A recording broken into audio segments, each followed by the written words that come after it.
Uglay, you're up!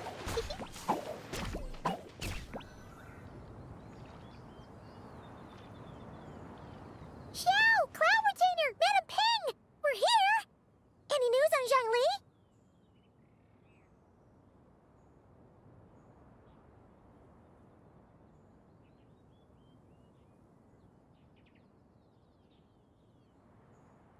Wait, are we missing 2 Adepti? Well, Shenyun banned Mountain Shaper from Mount Outsong for 3 days. Oh, then what about Mooncarver? The scheme to plant mint in one's abode was one those 2 fools devised together? And when it comes to punishment, one does not discriminate. His banishment ends in 3 days as well. Wow, that's pretty harsh, Cloud Retainer. Let's get down to business. We have news of Rex Lapis. Huh? Isn't that... Yes, Rex Lapis's geopillar. It descended from on high this morning. He must have sent it for a reason, but it does not respond to our touch. So, what does it mean? Is he in trouble? Not necessarily. It could be a message only a specific person is meant to receive. Traveler, you alone spoke to Rex Lapis before he left. Oh, so it must be for the Traveler. Give it a try.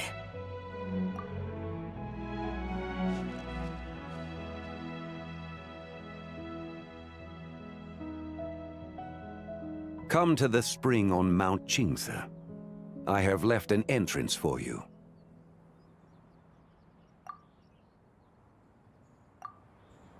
Well? Just as one surmised, it seems that Rex Lapis will not countenance our involvement in this matter. That would not surprise me in the slightest. He's always had a soft spot for the Traveler, after all. But be that as it may, we have served Rex Lapis for millennia now. In other words, I'm sure this has nothing to do with favoritism. He's probably just trying to protect us. That's right. So you mustn't let your guard down, even if Rex Lapis is by your side. All right, let's get going. We'll try not to keep you all waiting.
Into the wind.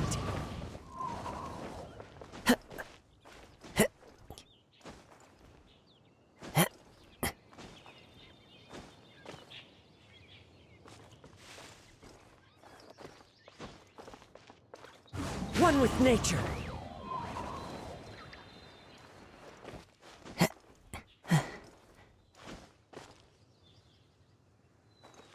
The wind knows me.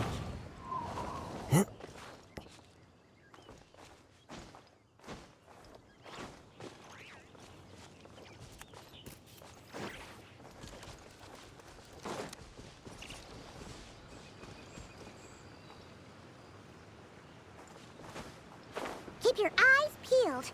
He should be around here somewhere.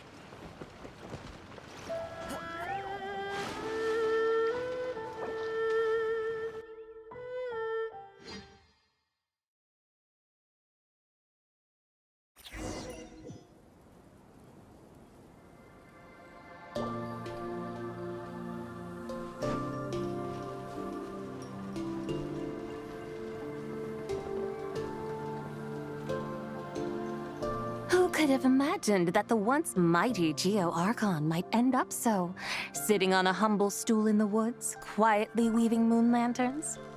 You really do look like an old man now. This is a Shao lantern, not a moon lantern.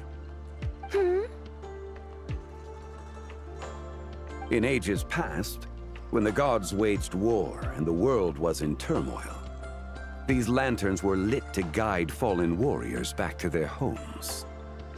Had you tarried in the mortal realm for but a little while longer, you might have become quite accustomed to them.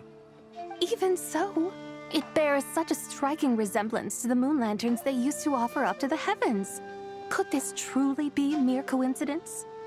Perhaps in some sense it is, yet in another, it isn't. For instance, who is to say that some of Langan's magnificent jade did not become part of the very foundations upon which Liyue Harbor now stands? It is conceivable that this ritual was transmitted in such a manner too. Now, let's not let ourselves get carried away. For all its splendor, do not forget that, in the end, even Langan could not escape its heaven-sent fate. Alas, it is just a pity that the little creatures of this world may never again lift their eyes to the moon, even should misfortune befall them. But you, Geo-Lord, now that you rule this realm, why take the trouble, not to mention the risk, to visit one who bears such profound guilt as I? Are you not afraid that you might be sullied by the curse of time that was laid upon me? There is no risk to speak of. At least, not in comparison to that which you took when you defied the heavens all that time ago. As I have stated, time and again, it was not I who defied the heavens. Geo-Lord, the ancient affairs of Langan have nothing to do with me. for I am but one of her deadly selves, severed before her demise. My name is not Zebai, but Zichao. Surely you did not take us for one and the same, solely on the basis that we may all assume the form of white horses? Sorry to break it to you, but you seem to have found yourself the wrong white horse. Anyway, do tell me, what urgent matter brings you here? Very well, then.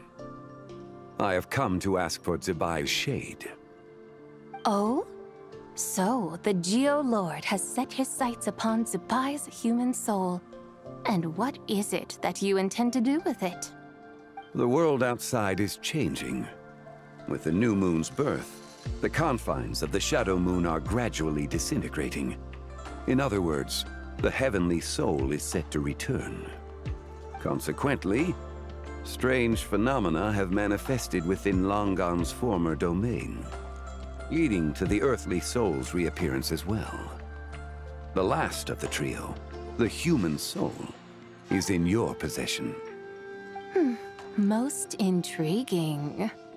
My intention is to gather all three together, so that an old friend may finally make her return. I must admit, it seems that some remarkable affairs are coming to pass in the outside world. Yet there is one thing you seem to have overlooked, Lord of Geo. Back in the day, it was you that freed me from that painting. And afterwards, I took up arms in your name. Together we first subdued Chenyu Vale, then brought peace to Mount Qingse. It was for this cause that the contract between us was made. But now that the debt has been repaid, what cause have you to expect my aid? Zebai and I have long been friends. Given not only that you were manifested from a corrupt desire within her divine form, but that you also possess a fragment of her soul, how can you purport to be the wrong white horse? I think you'll find that we are now as separate and distinct as any two beings ever were. What once shone with radiant purity has long become dust. What you see is no longer what it was. Oh, great Lord of Geo. Should this still be unclear to you, I bid you take your leave. It seems that the fault lies in my own lack of consideration.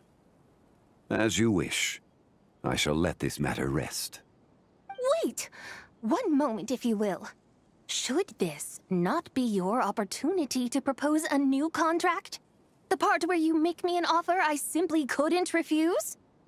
Even those puny mortals know how to haggle when striking their bargains. Should you, the famed god of contracts, not likewise strive for success through negotiation? Come now, enough with the posturing. It's time to name your price. Very well.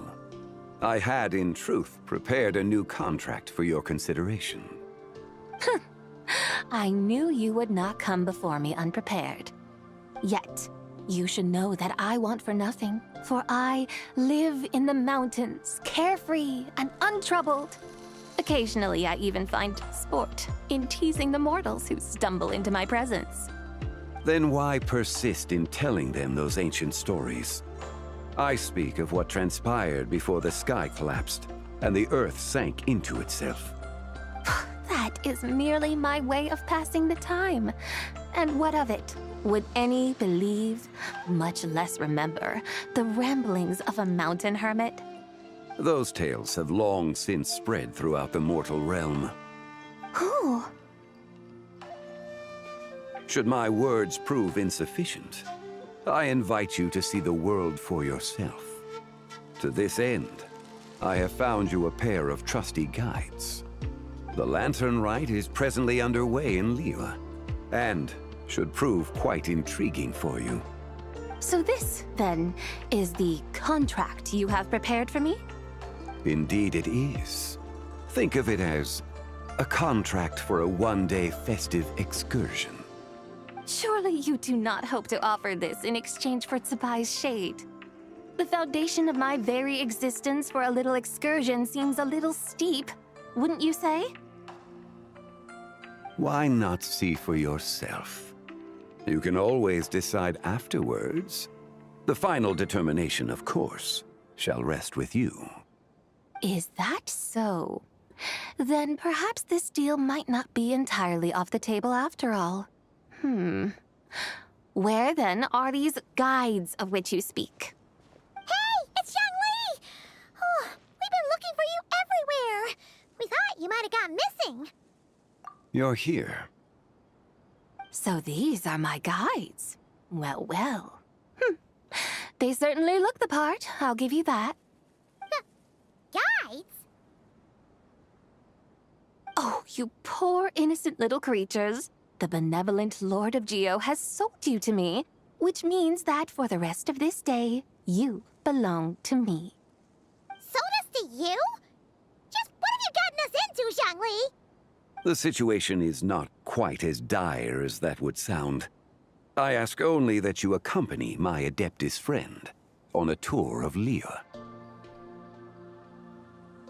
I would suspect that depends on how well you entertain me. Entertain you? Let us start with this Liyue harbor of which I have heard so much. Nowhere is quite so fascinating as a place teeming with little mortals. How come this Adeptus sounds so different from what Paimon imagined? Okay, we'll take care of it. Get ready to find out why they call Paimon the best travel guide in all of Tibet.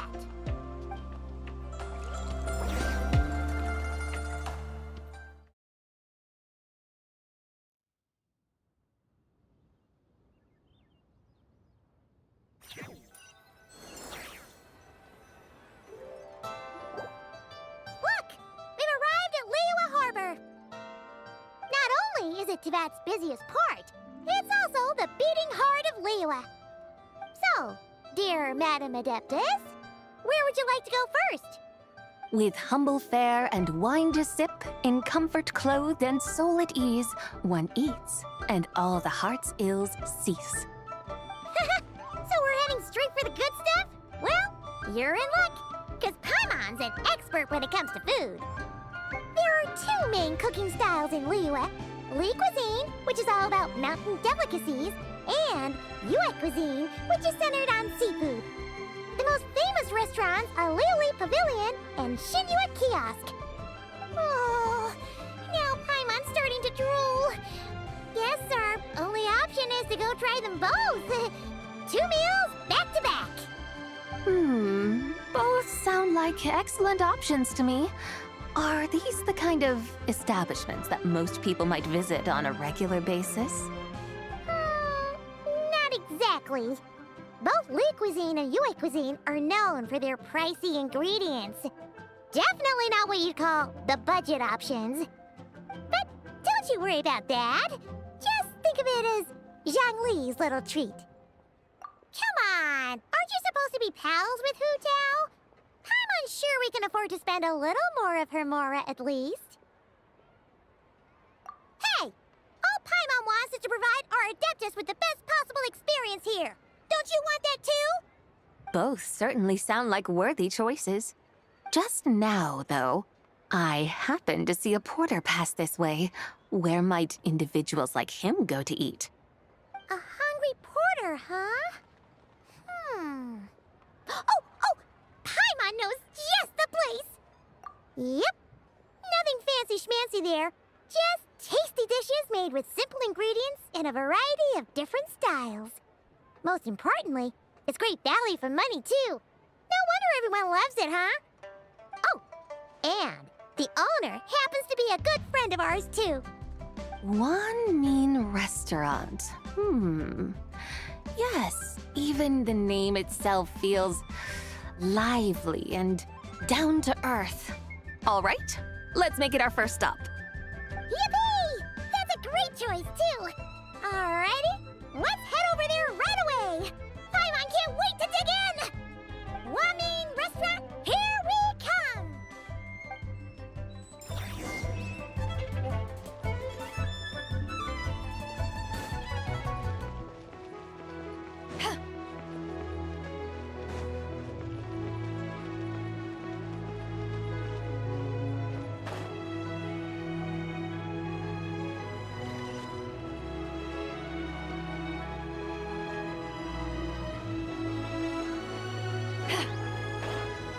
Try your luck betting on Jade?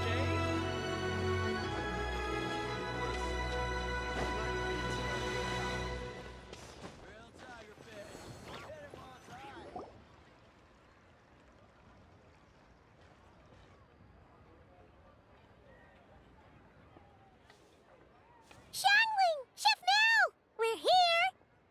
Oh, hello there. What a surprise to see you two. Welcome, welcome. Hey there, Traveler and Paimon. We're a little busy today, so grab a table while you still can. But I don't think I've met this lady before. Is she a new friend? You could say that. Oh, I see. Well, hey there. A friend of the Traveler's a friend of mine, too. Don't worry, we'll take good care of you. Just order whatever you want, it's on the house. By the way, I'm Zhangling. I cook here at Wan Min Restaurant. What's your name? Miss Shangling, have you ever heard of the White Horse Adeptus? Of course. What about her? I am her, and she is me. Huh? You mean you're an Adeptus?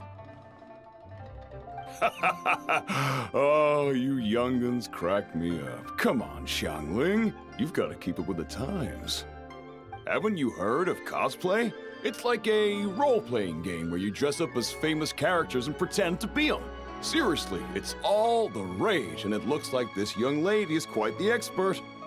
Your friends sure keep their fingers on the pulse, huh, Traveler? Wow, Dad. Didn't know you were so tuned in. But how come I haven't heard about it? You gotta listen to our customers. Didn't I tell you to spend less time chasing after wild vegetables and more time making friends? You're even more out of touch than I am. Hey, I like making friends too. Isn't that what I'm doing right now? Anyway, even if it is just a costume, is it alright if I still call you White Horse Adeptus? Of course it's all right, because that's exactly who I am. Okay. I can see you're really committed to the role. How about I call you the real White Horse Adeptus instead? In that case, you can call Paimon the real Traveler. Yeah, right. You could have at least switched outfits. Puny mortals.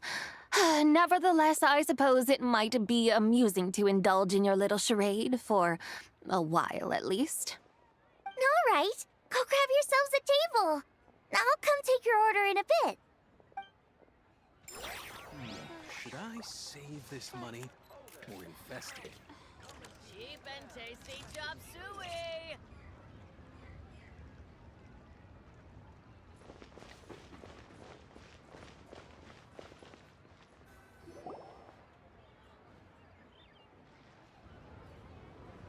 Hello. May I ask if Miss Shongling and Chef Mao are here? Yeah, they're just over there. Wait a sec. Aren't you? So, what would you like to... You're... Hello, Miss Shongling. It's me, Lu Xiongxiong, the one who broke some stuff here at your restaurant a few days ago. I just wanted you to know how sorry I am. I honestly don't know what came over me. Please forgive me. Oh, it's you. You really gave me a fright that day, young lady. You didn't actually get food poisoning from our black-back perch stew, right? Come on, Dad. She's come to say sorry. It's all right, Miss Lu. You must have been feeling a bit off that day. You're looking so much better now, though. Why don't you grab a table, too? This one's on the house. No, I couldn't possibly. Hey, it's totally okay. We all feel under the weather sometimes, especially when we're away from home. Go on, find yourself a... yikes. Looks like all the tables are taken. Wanna come sit with us? We've got an extra seat over here. Thanks, guys. So what would you like to eat today? Feel free to order anything you like. I should very much like to sample your renowned poisonous blackback perch stew. It wasn't poisoned. That was all on me. So that's one portion of blackback perch stew. How about you guys? Paimon wants... Sure thing! Looks like Paimon's having trouble making up her mind. Anyway, I guarantee you'll love it. Let me think. Well, since the blackback perch stew is on the spicier side, I guess it makes sense to balance it out with a serving of stir-fried shrimp. And since it's Lantern Rite season, you better try out the triple-layered consommé and come and get it too! Those are our seasonal specialties. As for the carbs, since we've got a full table, how about some right at home? Along with our special chili mince cornbread buns. Trust me, you won't be disappointed. Then for dessert, I'll whip you up some Lucky Snow Delight. I just came up with it a few days ago, and I can't wait for you to try it. Wow! Sounds like quite the feast! Looks like Paimon's in luck today! Am I the only one who thinks that's way too much? Not at all. Don't worry, I know what I'm doing. And to top it all off, our star dish, Adeptus Temptation.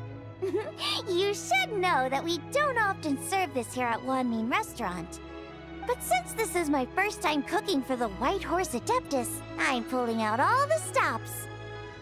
Okie dokie, just sit back and relax. I'll have your dishes out in no time. Hold on. Did I just hear Miss Xiangling mention the White Horse Adeptus? You did indeed. And you're looking right at her. That's a joke, by the way. She's cosplaying. Oh, I see. Phew, almost believed you there for a moment. Tell me, little one, what business might you have with the White Horse Adeptus? It's a long story. Basically, a while back, I took part in an archaeological dig over at the chasm. While we were there, we discovered a number of relics. Our findings show that they date back to the era of Long Gone, an ancient nation whose people are said to have been the ancestors of some of the modern-day inhabitants of Chenyu Vale. And why might such matters concern the White Horse Adeptus? Because some of those relics not only seem to contain textual references to her, but even depictions of what she looked like. There have long been legends claiming that the White Horse Adeptus was a deity of that era, but there are plenty of other theories out there too. If I could just locate some more detailed records, I'm sure we'd be able to find out so much more. So you're into history? Well, to tell you the truth, I actually joined the archaeological team by sheer accident. But once I'd started down this path, I knew that I wanted to make something of myself. Recently, though, things seem to have taken a turn for the worse. Still can't believe I caused such a mess and even ended up hurting someone. Oh, so you're considering becoming a martial artist now instead? No, I mean, they weren't seriously hurt. It was just a few scratches, and they let it go after my mother compensated them. Either way, my career's pretty much over. And even though both the victim and the Ministry of Civil Affairs say they won't be pursuing the matter any further, my father says he's going to punish me according to our family rules. Family rules? Yeah, he's decided to ground me. I'll have to return to Chaoying Village after Lantern Rite, and goodness knows when I'll be allowed to leave again. Wow, that's harsh. Sounds like the kind of thing only rich, super traditional parents would do. We're not exactly rich, though. All we own are a few tea fields in Chaoying Village and a guest house in Liyue Harbor. A guest house? It isn't Baiju Guest House by any chance? Yep, he's my grandfather. So, you've heard of the guest house before? Small world, huh? come to think of it, didn't Boss Lou mention something about hoping that the White Horse Adeptus would show up and let her divine power be known? Sure, but Paimon's guessing this wasn't exactly what he had in mind. Little one, it sounds to me that your family is rather well off after all. What then drew you to archaeology? Why subject yourself to such unnecessary hardships? Even if I stayed at home, there's no guarantee I'd lead a nice, easy life. Just look at my father. Recently, my grandfather put him in charge of the guest house, and he came up with a bunch of ideas right away, starting with changing its name. That didn't turn out well, though. My grandfather yelled at him for days, even calling him a bad son, and they still haven't let it go. Oh! Paimon thinks we might have heard about that too. Long story short, being dependent on others is never fun. You just end up being completely under their thumb.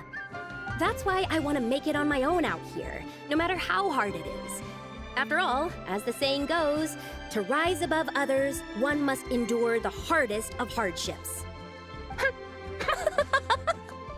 What's so funny about that? You poor, innocent little creatures never fail to amuse me. To think you would endure all manner of hardships in your brief time on this mortal plane, and all that merely to rise above others. I would have thought that the wiser path would be to simply roam this world as I do. Huh? Tell me, what is it that you truly delight in? Archaeology? Martial arts? Tea planting? Or perhaps the keeping of a guest house? What I delight in? Yes! Surely there must be something you don't find quite so exhausting. Whatever delights you should not feel like a burden. But do things like that really exist? Of course! Take Miss Xiangling, for instance. I defy you to detect even a hint of hardship on her face when she wields her walking spatula. So, since it seems you are resolved to tread the rocky path, you should strive with all your might to pursue that which brings you delight. You mean, like cosplay? I suppose you might say that. Looks like the White Horse Adeptus is really getting into her role. I think I get what you mean then. Maybe I should have a chat with Miss Xiangling before I head home. Okay, everyone. Sorry to keep you waiting. Here's your food. Wow. It all smells so good. Oh, finally! I get to try that famous poisonous stew. Hey! Didn't you hear what Shang said? It wasn't the stew. If anyone's to blame, it's that other you. What's up? How fiercely this mortal fare burns upon the tongue!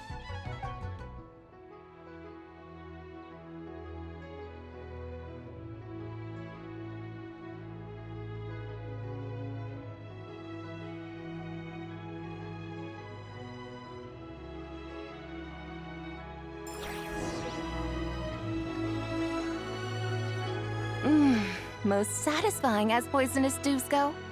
So, where to now? Time, I think, to seek out some diversion? Oh, there's plenty of entertainment options in Liyue. Paimon will tell you that. The locals like to drink tea, walk their pets, play chess, watch operas, attend storytelling performances. Storytelling performances? You know, like listening to people telling stories. They're usually based on old Liyue legends, just like their operas. Stuff like the Divine Damsel of Devastation, Through the Eyes of a Dragon, or the Sanctification of Tao Do. What about the story of the bright moon that sits in the sky above us? Paimon doesn't think she's heard that one. Still, the moon does come up quite a lot. It's even in the name itself. The Yue in Liyue actually means moon. Since we're on the subject, you like telling stories yourself, right? Why don't we go check it out? In that case, I'll have to trouble the two of you to lead the way. Awesome! Let's go! Third round knockout, here we come!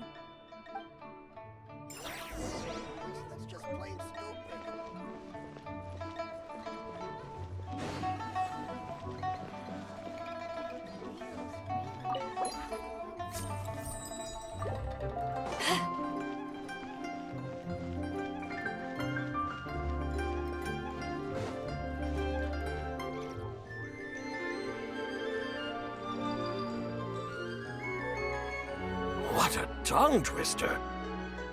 I'd have made a complete fool of myself if I tried to say it on stage without practicing it first. Huh. Call yourself Iron Tongue, Tien. Wobbly Tongue, Tien, more like. I used to have that problem a lot. But if you just take your time to grasp the meaning and commit it to memory, you'll be able to say it smoothly in no time. You're right, Miss Yoon. I'll give it another try. Hey, Yunjin! Fancy seeing you here!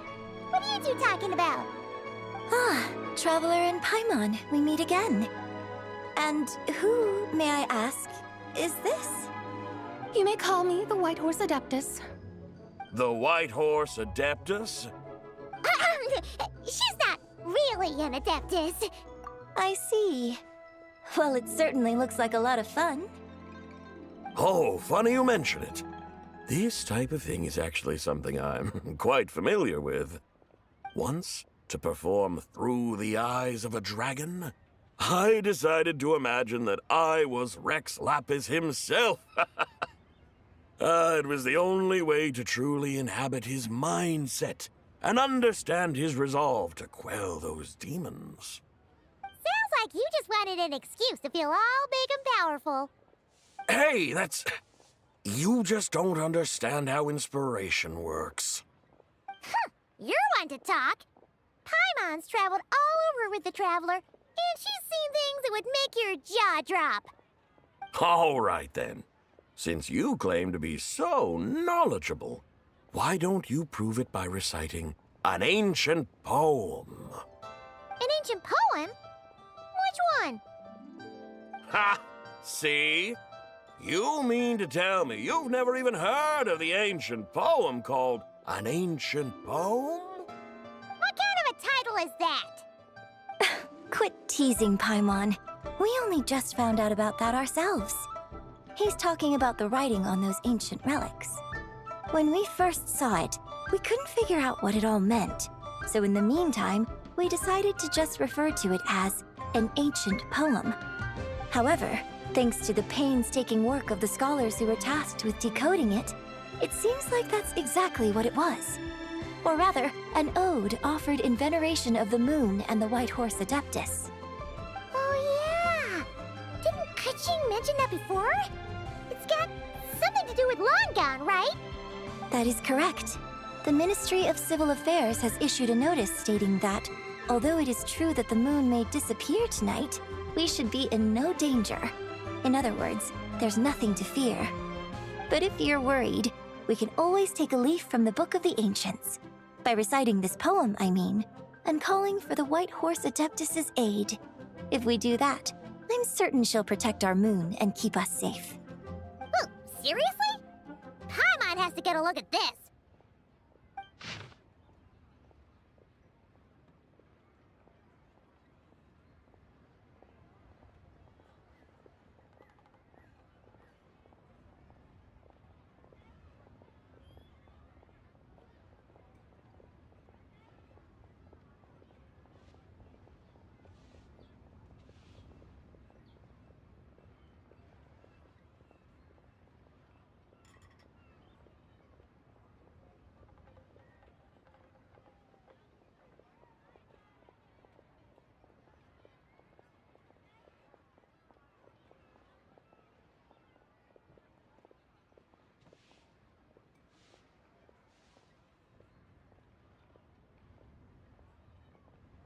Under moon eternal, in radiant night, a maiden grants silk, soft and light?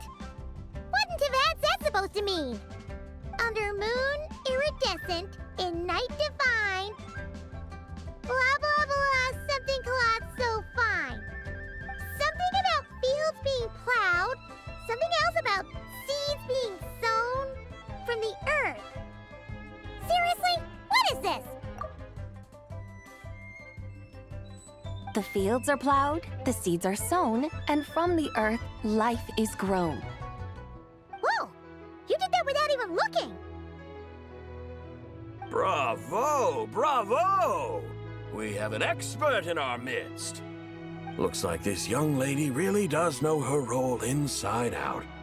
If I didn't know any better, I'd have taken her for the real deal. That's because I am the real deal. That's the spirit. This is exactly the kind of mindset I was talking about. Behold, mortals, I am none other than the indomitable Rex Lapis himself. Kneel before my godly splendor. Believe me, young lady, I know exactly why you do it. Back in the day, I was just like you. I must say you are rather amusing as mortals go.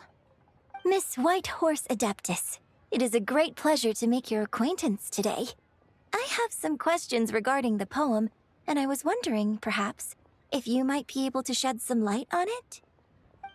You want me to explain the full meaning of its verses? Your guidance would be much appreciated. Fascinating. Tell me, do all the people of Liyue still express such reverence for the ancient ways?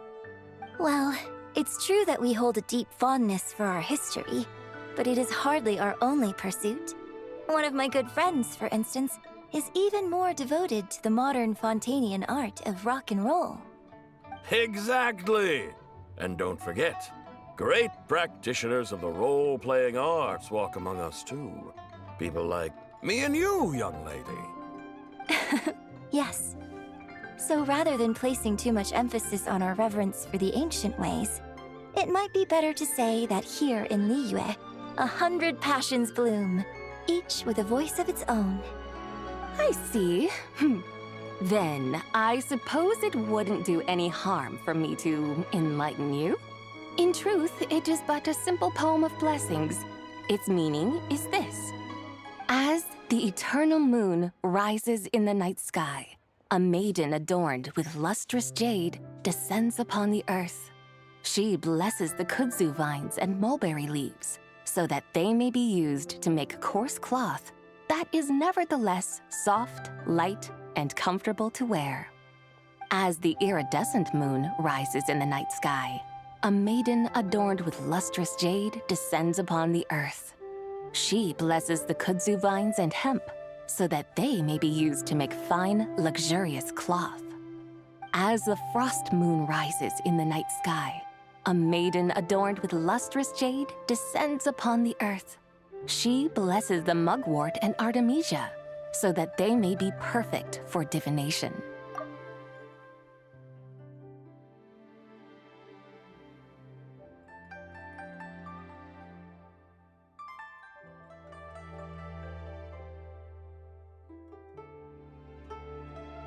So she really did come down from the moon?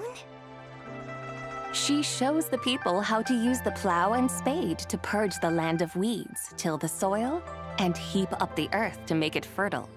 Then with the hoe, she teaches them to sow their grain, bestowing the promise of life upon every seed. She blesses the millet and the beans, ensuring that their stalks and vines stretch forth without end. She graces the wheat and the rice, so that their heavy heads are filled with plump, glistening grain.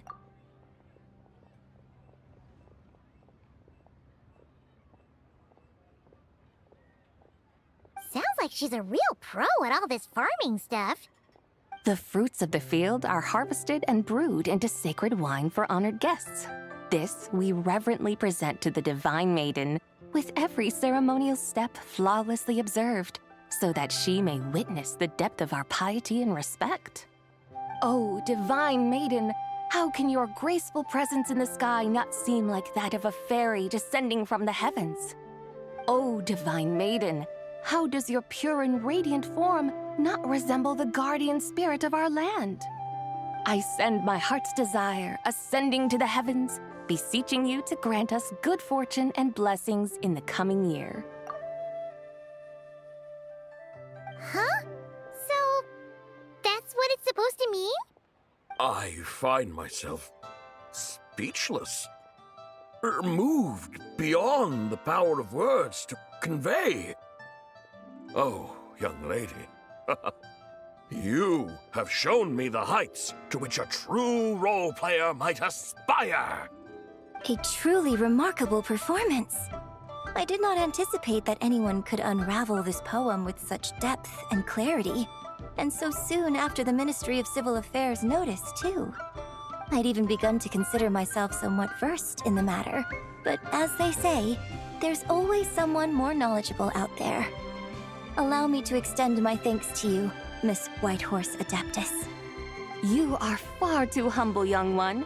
I must confess, it is I who have been surprised. Not only by you, but also by this Liyue harbor of the present day. Ah, so you're not from Liyue. And what, may I ask, has surprised you about it? Oh, it's nothing really. Just some old memories scattered here and there. Very well, my guides.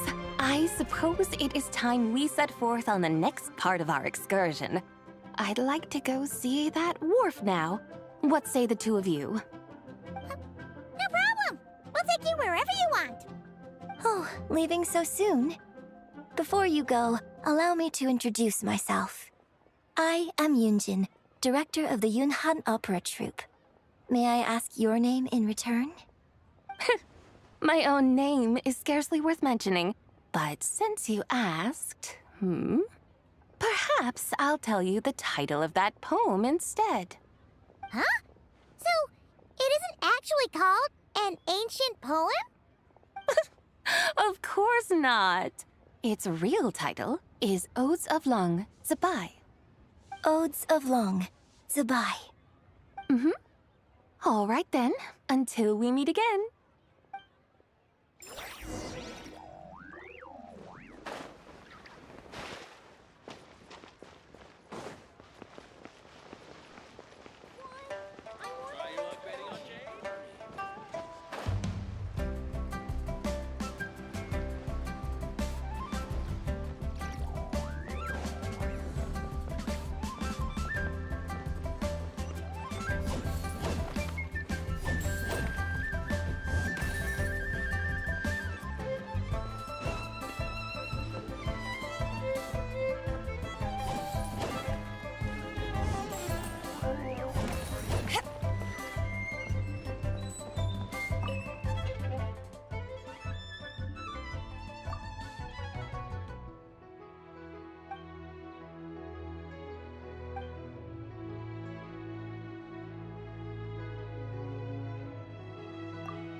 Hey, Ganyu! I almost forgot to mention. On my recent trip to Notcry, I came across something really fascinating in the Frost Moon Scion's library. I found records in their collection of another divine envoy living on the moon. A divine envoy on the moon? You don't think it could have been referring to the White Horse Adeptus too, do you? No way to say for sure.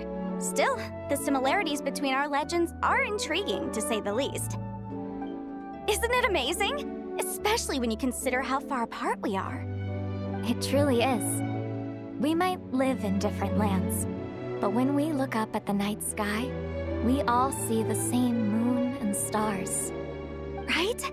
It's like we're all bound together, no matter where we are.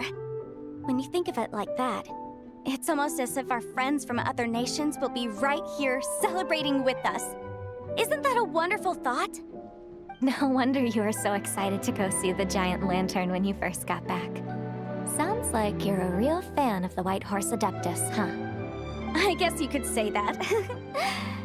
Just a pity she's so elusive. Even Granny's never met her, you know? Maybe she really is just a legend after all. Hey, Yanfei and Ganyu! Trust, Paimon. The White Horse Adeptus is as real can be. Huh? Oh, look! It's the Traveler and Paimon! Feels like I haven't seen you two in, like, forever. Happy Lantern Rite. It's so good to see you again. Hey, you two. Happy Lantern Rite. Did I hear you right just now, Paimon? Does that mean you've actually seen the White Horse Adeptus? She has indeed.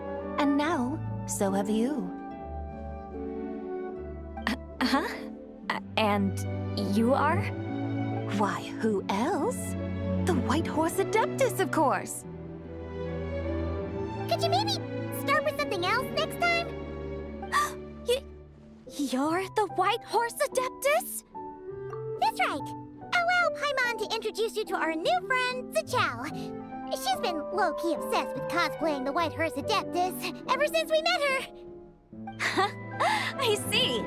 Well then, greetings, Miss Zichao. My name is Yanfei, and recently I've been low-key obsessed with learning everything I can about the White Horse Adeptus. I'm sure the two of you will get along like a house on fire. Oh, and by the way, I'm Ganyu. So, Miss Zichao, you must be here to see the giant lantern too, right? A horse-shaped Zhao lantern? Is that what I think it is? That's right. A lantern made to honor the White Horse Adeptus herself. Isn't it gorgeous? Huh? What are you laughing at? Both the lantern and myself. What do you mean? Oh, this lantern truly is an artistic masterpiece. But tell me this, have any of you ever seen a horse before? Come to think of it, Paimon can't remember ever actually seeing one herself. What about you, Traveler? Oh, this horse appears to be mid-trot, but it has adopted what is called a lateral gait, where the legs on one side of the body move together in unison. A rather rare sight indeed. Just now, I suddenly pictured myself, I mean, the White Horse Adeptus running the same way. The image was so absurd, I could barely contain my mirth. Oh, really? I never knew that. You learn something every day, huh? Oh, come on! It's basically a giant piece of fan art! Who cares if it's different than the original? I was merely laughing at my own ignorance. I came here thinking that the White Horse Adeptus's tale had been long forgotten. Yet here I am, gazing upon a lantern made in her honor. Well, you couldn't have been more mistaken. There are so many tales about the White Horse Adeptus, I'm starting to lose count. Just off the top of my head... Just so you know, Yanfei, we've heard it all like a million times before. Uh-huh. But there's one thing I can guarantee that you haven't. Huh? You mean like a new chapter of her stories come to light? Mm-hmm. And I heard it from Ganyu just yesterday. Hey, why don't you share it with the others? Sure, no problem. Where to begin? Do you guys still remember what Liyue's Moon Chase Festival is about? Of course! It's a festival held in honor of, the Stove God. That's right. But it took a really long time for the Stove God Festival to become what it is today. In its earliest form, it was actually an Adeptal ritual known as the Moon Chase Rite. Paimon remembers Madame Ping mentioning that before, but she never explained exactly what it was.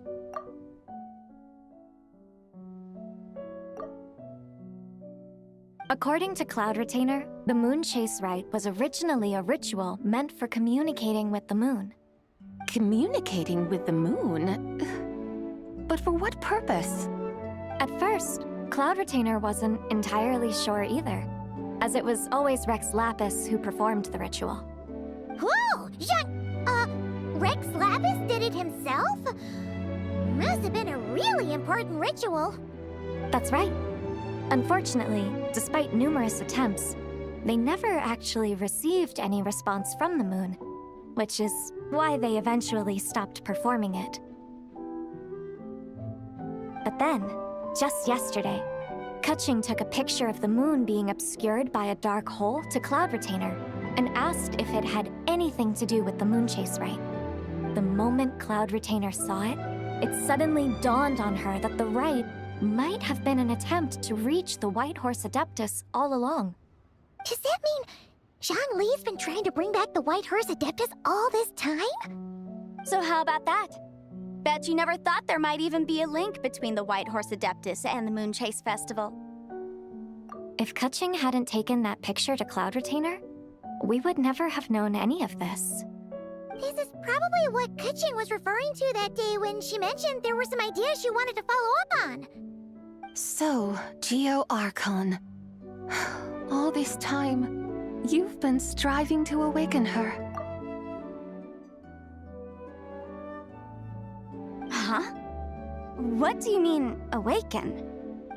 Nothing. What I truly meant to say was, this new insight you've provided has been truly eye-opening.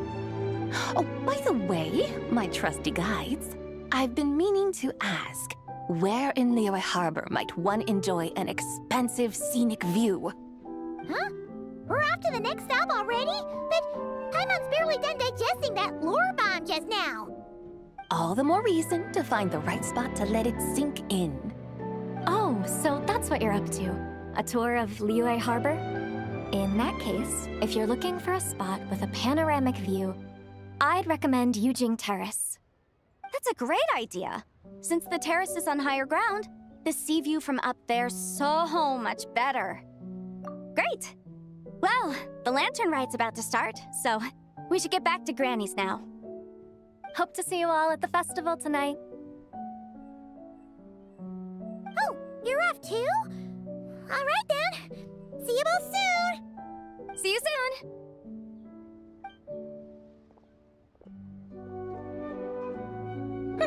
Very well, my guides. What are we waiting for? Okay, you're the boss. Yujing Terrace it is. After all, the customer's always right. Something else you needed to do? Oh, Paimon likes that idea. And what, may I ask, is a photo? It's this awesome invention that lets you record moments in the blink of an eye. you've gotta try not to actually blink. Oh? What must I do in preparation then? Nothing. All you gotta do is choose a pose. The Traveler will handle everything else. Come on, let's give it a try. Look! We got a great picture! Paimon's gonna call it The White Horse Adeptus Meets the White Horse Adeptus in Liyue Harbor.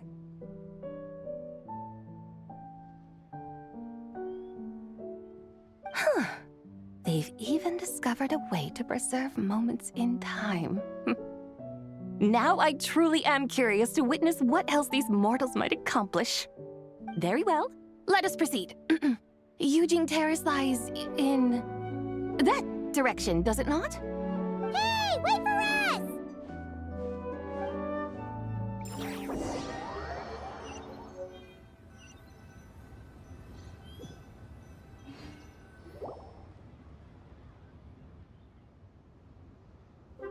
Truly a marvelous view if ever there was one.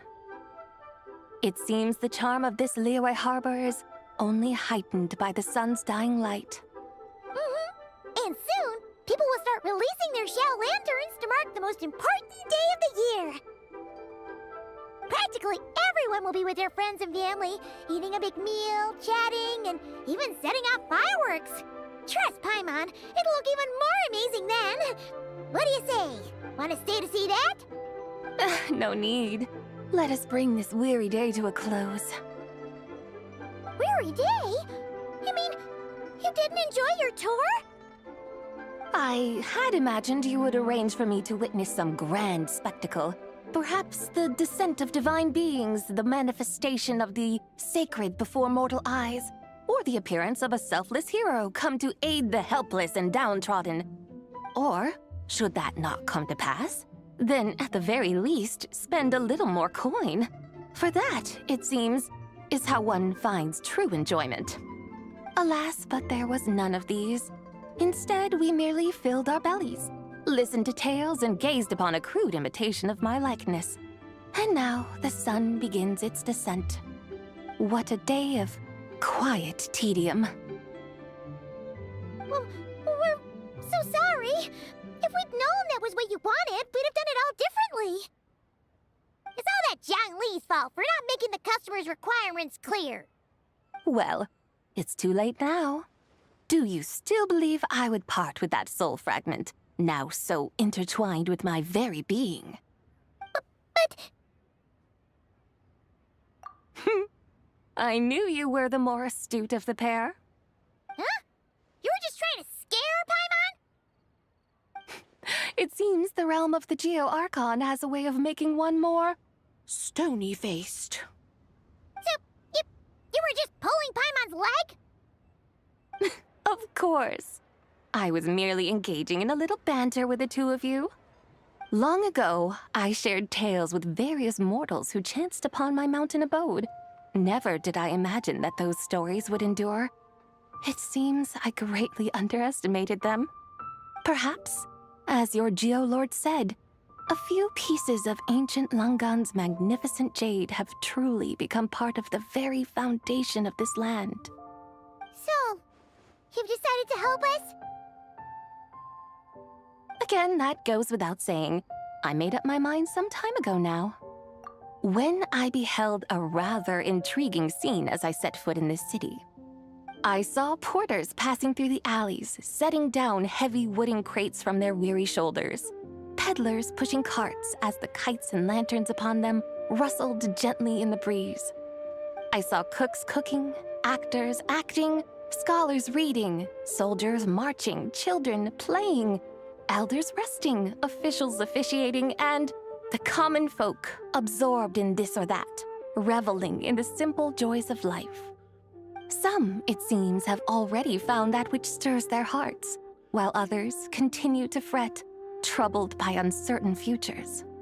Yet, in this gentle and serene order, each holds fast to their anticipation, not only for the celebrations to come, but also for the first light of the morrow. Scenes I once yearned to behold now unfold before me, no longer in Langan, but in Liyue Harbor, thousands of years on. How wondrous is this mortal realm? Thank you, Whitehorse Adeptus! Thank you so much! Adeptus, Adepti, perhaps the singular art in which we are truly proficient is that of sequestering ourselves within the high mountains. But once we leave our mountain refuge, we find ourselves drawn back to mortal ways all the same.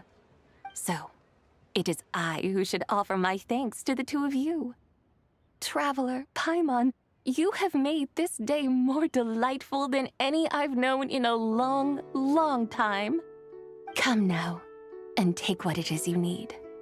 You mean, like, right now? But don't you think we should wait for Zhangli? That won't be necessary. All things shall meet again in their time, for the waters know no rest, and the flowers their appointed season. One need not fear that life is but a journey of goodbyes.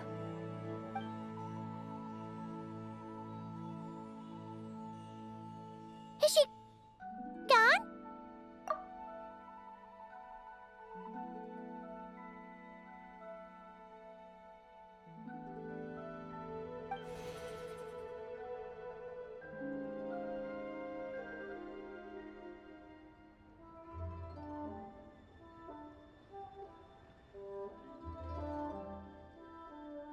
Yes, she's gone. A deadly self is formed from the body's impure vapors, so naturally it cannot survive long in this world. Had it not been sustained by the remnant of Zibai's soul, it would have faded away a long time past. Now that the remnant is gone, it has severed its ties to the mortal world. Zhangli! When did you get here? A while ago. I would have thought you'd at least want to say goodbye. Though mountains endure, the ceaseless waters will, at last, wear away their sharp edges. Thus must I meet the marks wrought upon her by the ruler of time with great caution.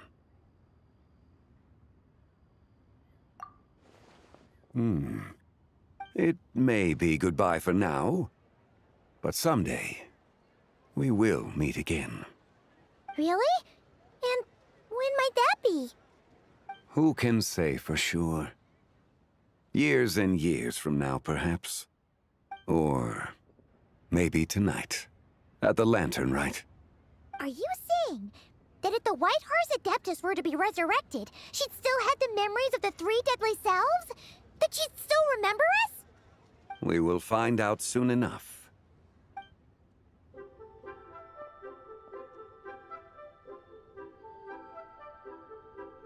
It is time. The rite is about to begin.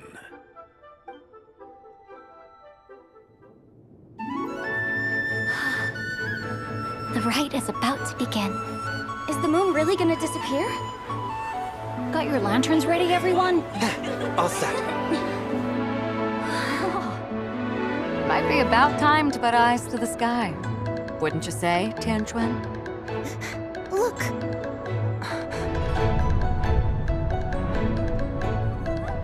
When the sun's out, eat the sun. When the moon's out, eat the moon. Whoa, is this the lunar eclipse? Under moon eternal, in radiant night, a maiden grants silk, soft and light. Under moon iridescent, in night divine, a maiden grants fiber for cloth For so you. fine.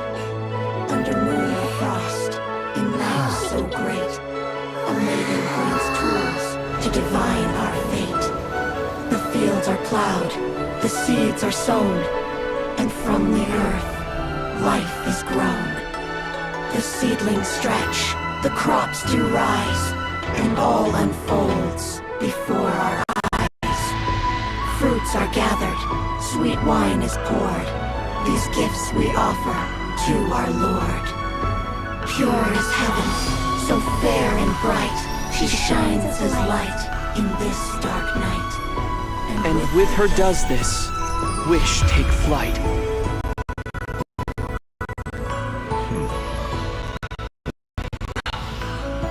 Devoted soul, scattered and unbound. Let this lantern guide you home. By its light be found.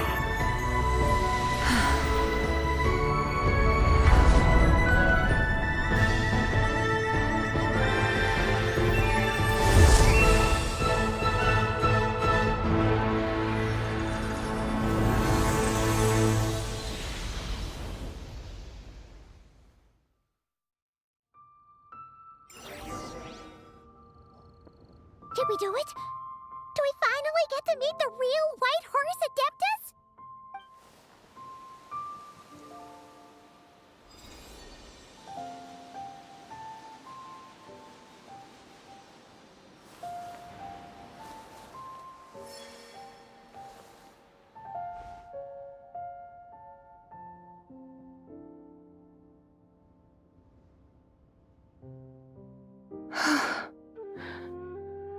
This place. Where am I? A familiar land, now known by the name of Liyue. Liyue? The peaks adorn the clouded moon. Then, who might you be? Oh no! She seems to have lost all her memories after all. And those countless lights in the sky. What are they? These lights, each like a dwelling in glad accord, usher in this day of joyous rebirth. And whose rebirth might that be? That of my old friend, Zibai. Zibai? Yeah, that's you! Don't you remember anything at all? That's... me? Oh, yes. The envoy of the Lunar Palace. My name is Zibai, indeed. Then you must be... the Lord of Geo, Heaven's Star. Many years have passed since we last saw one another. Zibai, my friend. Welcome home. Home? But why does this place, this Liyue, feel at once so strange and yet so familiar? Who you are? Who are you? Ah, yes, I remember now. You are that young wushu dancer, the one who seeks disciples. How fares your quest for disciples? It must have yielded a truly prolific body of students by now, I trust. Hey, you've got it all wrong! You're talking about gaming! But I could have sworn... Oh, that's right. You're that impudent blonde youngster who kept meddling in my affairs. And to think you even had the audacity to presume yourselves worthy of being... What was it again? Ah, yes, of being my guides. How very wonderful to see you again, my most faithful and beloved guides. I trust all has been well in my absence? Well, she finally got it right. But that sudden mood swing felt even weirder. It's like her head's packed full of slimes. It is possible that her cells have not yet settled.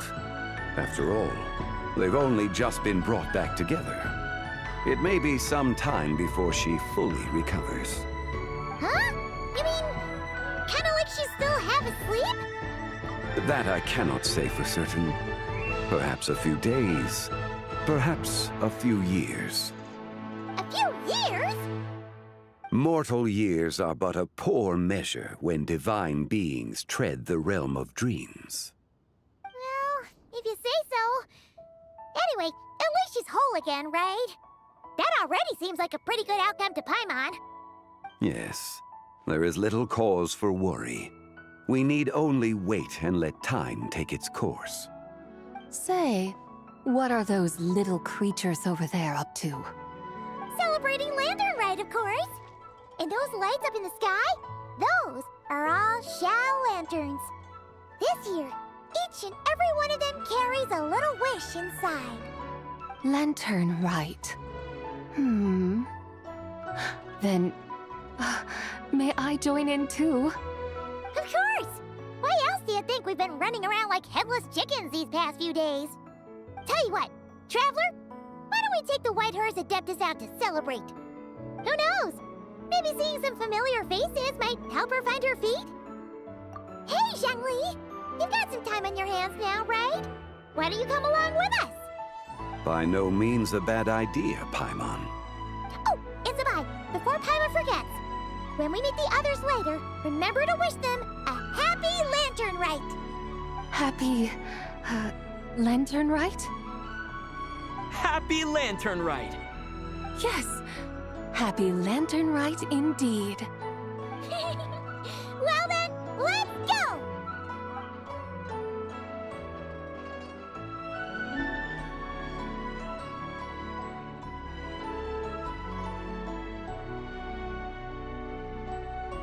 Lantern Rite. A night of joy, reunion, and moonlit blessings for all.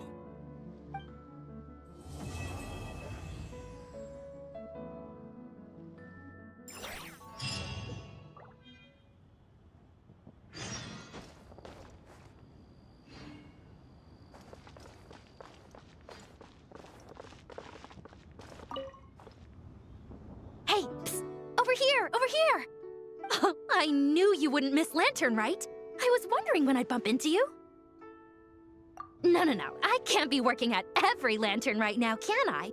I really am here on vacation this time. Yup.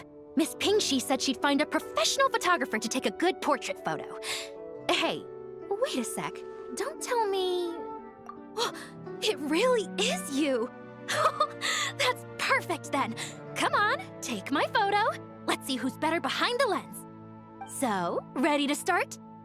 Alrighty. Can't take a picture without posing for the camera, though. Any suggestions, Traveler?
Done? Did you adjust the lens and check the lighting? Make sure the focal length was properly set? Let me check. Wow, you actually nailed everything! Oh, a shot like this is front page quality! Next interview, I'm definitely bringing you along. Imagine the amazing shots we could take together! And a very merry Lantern Rite to you, too! Oh, hang on, that doesn't sound quite right. Whatever. Have lots of fun!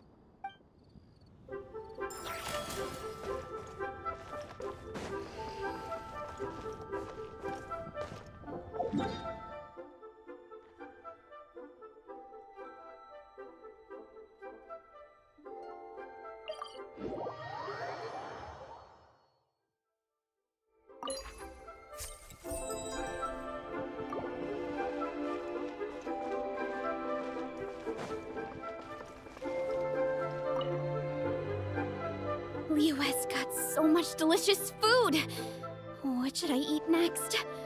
Oh, how about boiled fish! No, wait. I need to take a picture for everyone back at the tribe first. Traveler? Oh, wow. So you're the pro photographer that lady was talking about? That's fantastic! You're so talented. Of course you're good with a camera, too. Sure! I want to strike a cool pose. But what if it looks weird in the picture? Any advice?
Done already?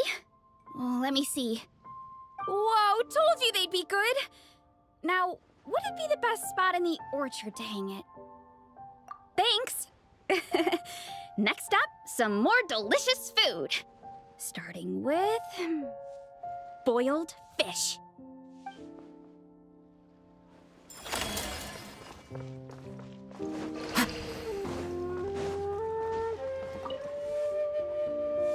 Oh, this is what I get for being impulsive.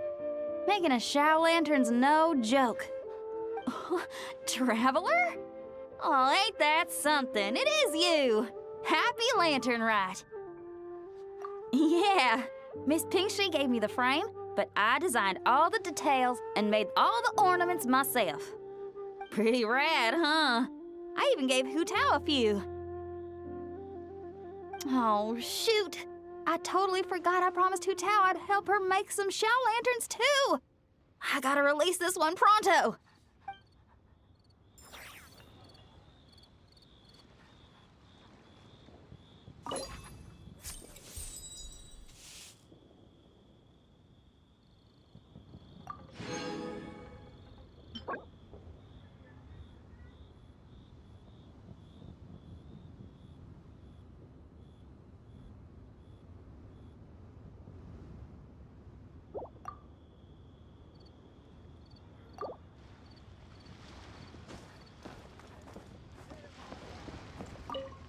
Okay, I gotta go find Hu Tao now. First stop, Wangsheng Funeral Parlor. Catch you later. Oh, and happy Lantern Rite to you too. Shame Hu Tao's busy this year. I would have loved to put on another show.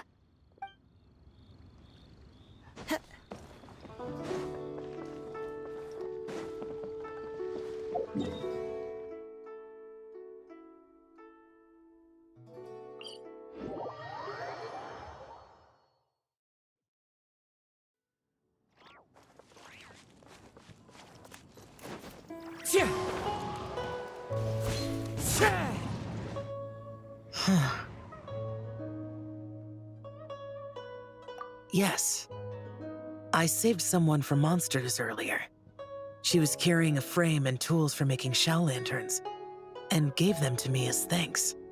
She also said this type of shower lantern can be modified however you like. So... yes, well, I tried my best. I suppose the next step is releasing the shower lantern.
Time to go.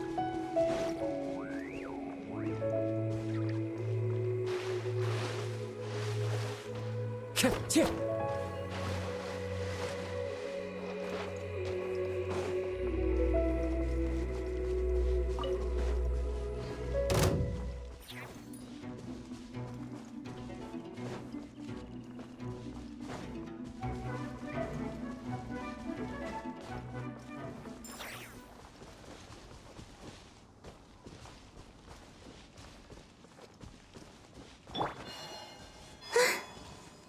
Surge. Don't be scared. Into the wind.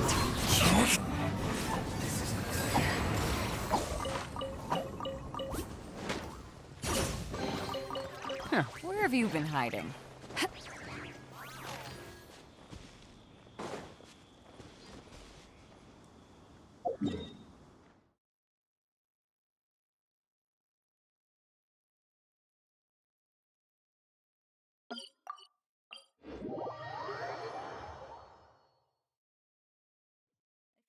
Trade tactics. I'm always ready.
Ad Astra.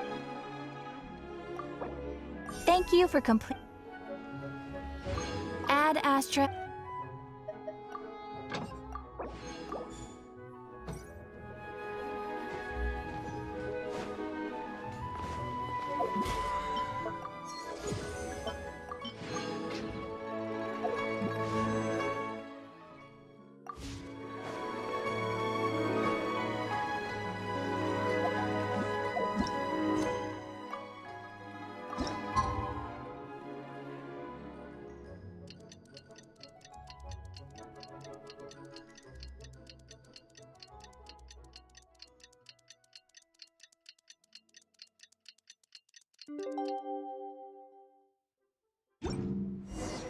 Paimon wonders how the White Horse Adeptus is getting along.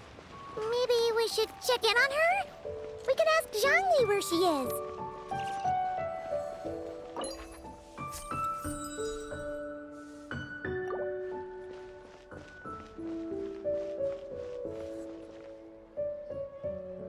Oh, looks like Zhangli hasn't stopped by for tea today.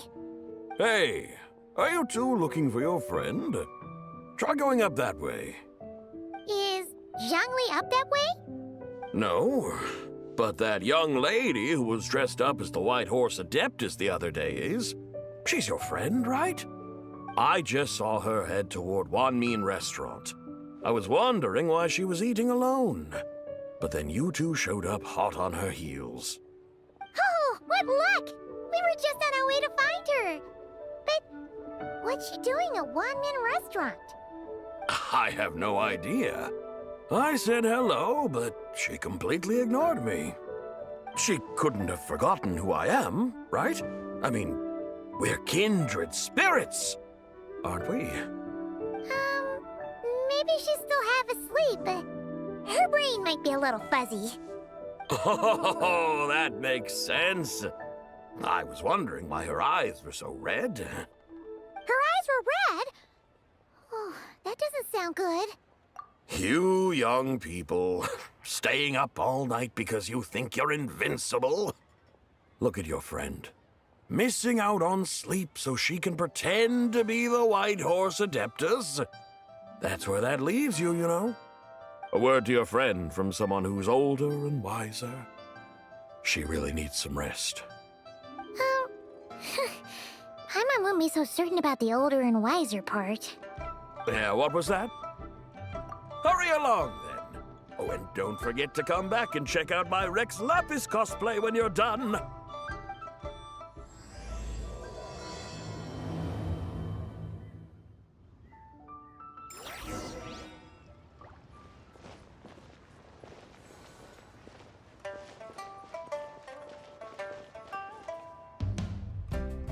Where's the proprietor?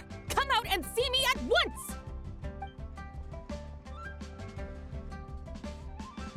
Xiangling and Chef Mao aren't here right now. What can I help you with? And who might you be? My name is Shenhe. I work here at Wanmin Restaurant. Shenhe. Shenhe. Are you that crane adeptus who loves planting mint? It's been a few days. Have you improved your gardening skills? Did you manage to cover the slopes with mint? Mint? I don't know anything about mint. But I am familiar with Qingshen and glaze lilies. Ha! Already casting mint from your mind. How can a practitioner of self-cultivation be so fickle, chasing after every new plant that catches their eye? I'm not sure I get what you mean. Are you delirious from hunger? Would you like something to eat? Shenhe! White Horse Zabai! So this is where everyone is! Traveler, Paimon. It's been a long time. Happy Lantern Rite. Is this customer a friend of yours? Don't mind her, Shenhe. She's just a little cranky because, she didn't sleep well last night and she's only just woken up. Look how red her eyes are. I see. In that case, Miss Zabai, I have a tonic here infused with Xingxin. It's cool and soothing when applied to the eyes. Would you like to try a few drops? Stop right there! Who are you two noisy children? Hey, have you forgotten about us already? Guides. Yes, I seem to recall something about some guides. Ah, yes, now I remember. What luck! I was just looking for someone to show me the way to Elong Wharf. Huh. Is she starting to come around? Someone requested my help in purchasing some tea leaves. I was informed they have discounted prices during the festival and that I shall get a good deal there. Tea leaves? This sounds like Zhongli's doing. He sure knows how to get people running errands for him. Your friend Rex Zhongli initially requested the most expensive tea, but then a young lady in a hexagram hat mentioned he'd burned through the Wangsheng Funeral Parlor's yearly expenses at an exhibition a few days ago. As such, he is only permitted to buy items that are discounted this month. Oh, that's his boss, Hu Tao. It's about time she realized the problem and put a stop to his spending sprees. Oh, I see. So that's why you're here. Unfortunately, Wanmin Restaurant doesn't sell tea leaves. If you're truly in need, I could gather some wild tea from the mountain slopes. You don't sell tea leaves? But I remember your boss, Miss Lu, saying that she owns tea fields. You really should get some rest. The person you're talking about isn't the boss of Wanmin Restaurant. She's just like you. She came here to eat. Is that so? Life really is full of surprises. What surprises? Your brain really is as gooey as a pack of slimes. Paimon can't believe Zhongli entrusted you with going all the way to Yilong Wharf and buying tea. That would be excellent, my dutiful guides. Ah, yes, Miss Crane. I apologize profusely for my improper behavior just now. Please forgive me. I completely understand. Master often says that the human body is like a mechanism in need of regular maintenance. When a person cannot rest at night, they are sure to become irritable and on edge. Miss Crane, you appear reasoned and compassionate on the surface, yet I sense dark forces churning within your spiritual core. Those red ropes you wear are what bind them, am I correct? Oh, you can sense that? Indeed. I also sense that with your strength, you might try undoing one or two of those bonds when training. Untie Shenhe's ropes? Wouldn't that be risky? Though the use of red ropes to bind the soul is a wondrous technique, practitioners must eventually learn to break free from external aids and look within themselves for restraint. Master has told me similar things, but I am not ready yet.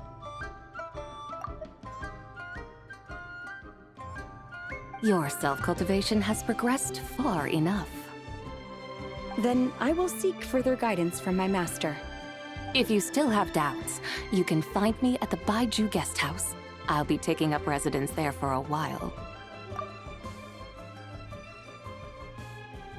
For now, my dutiful guides, let us be off.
Yilong Wharf? How do we end up on this mountain? Is that small town over there not Elong Wharf? I sense a familiar scent wafting through the air. You're right! Except for the smell part. Paimon doesn't smell anything. That is because this scent is the essence of jade, which can nourish the spirit. Oh, yeah! Shenyu Vale does have a lot of jade, but Paimon didn't think jade smelled like, anything. Naturally, this has reminded me of something. Hmm? And what's that? A few simple tricks for mastering one's power.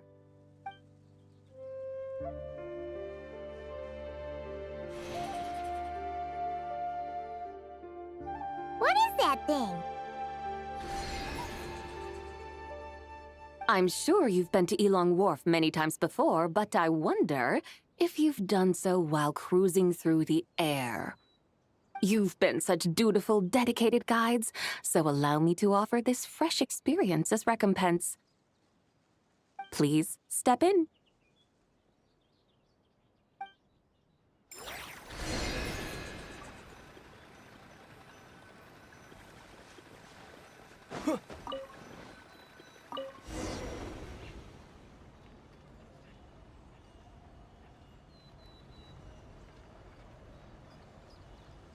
This is amazing!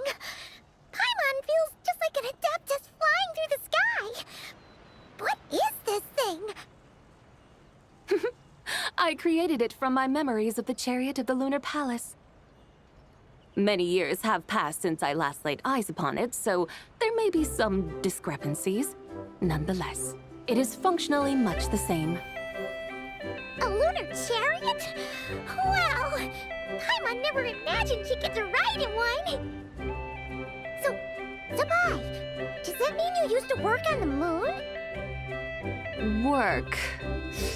That's an interesting way to phrase it, though I suppose you are correct.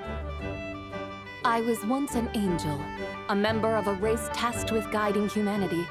Then, graced by serendipity, I became a moon envoy. Huh? What's a moon envoy? Some kind of super important angel?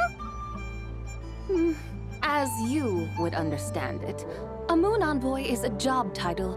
Any angel, or non-angel, can become a moon envoy. Does that mean you're not the only one? Of course not. Though my memories are still hazy, I vaguely remember some of my colleagues. There was one who liked to take on the form of an ibis. An ibis? Could it be... Can all moon envoys turn into animals? Does that mean Lauma could take that job? She can turn into a deer, and moon chanters are some sort of Luna envoy anyway, right? Moon chanter? I have no idea what those are. Oh, okay then.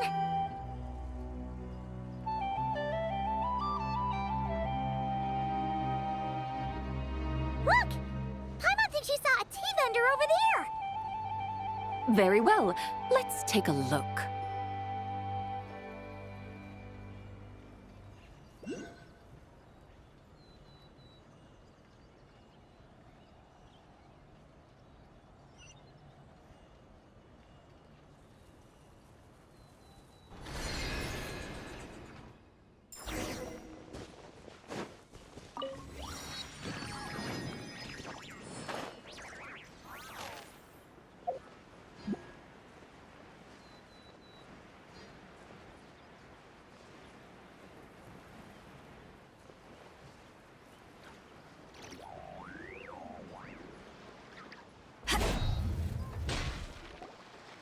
Welcome. Please have a look around. We only sell teas of the finest quality sourced directly from Chaoying Village.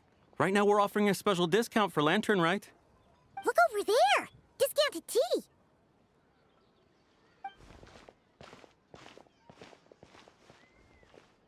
Dear customers, are you looking to purchase some tea leaves?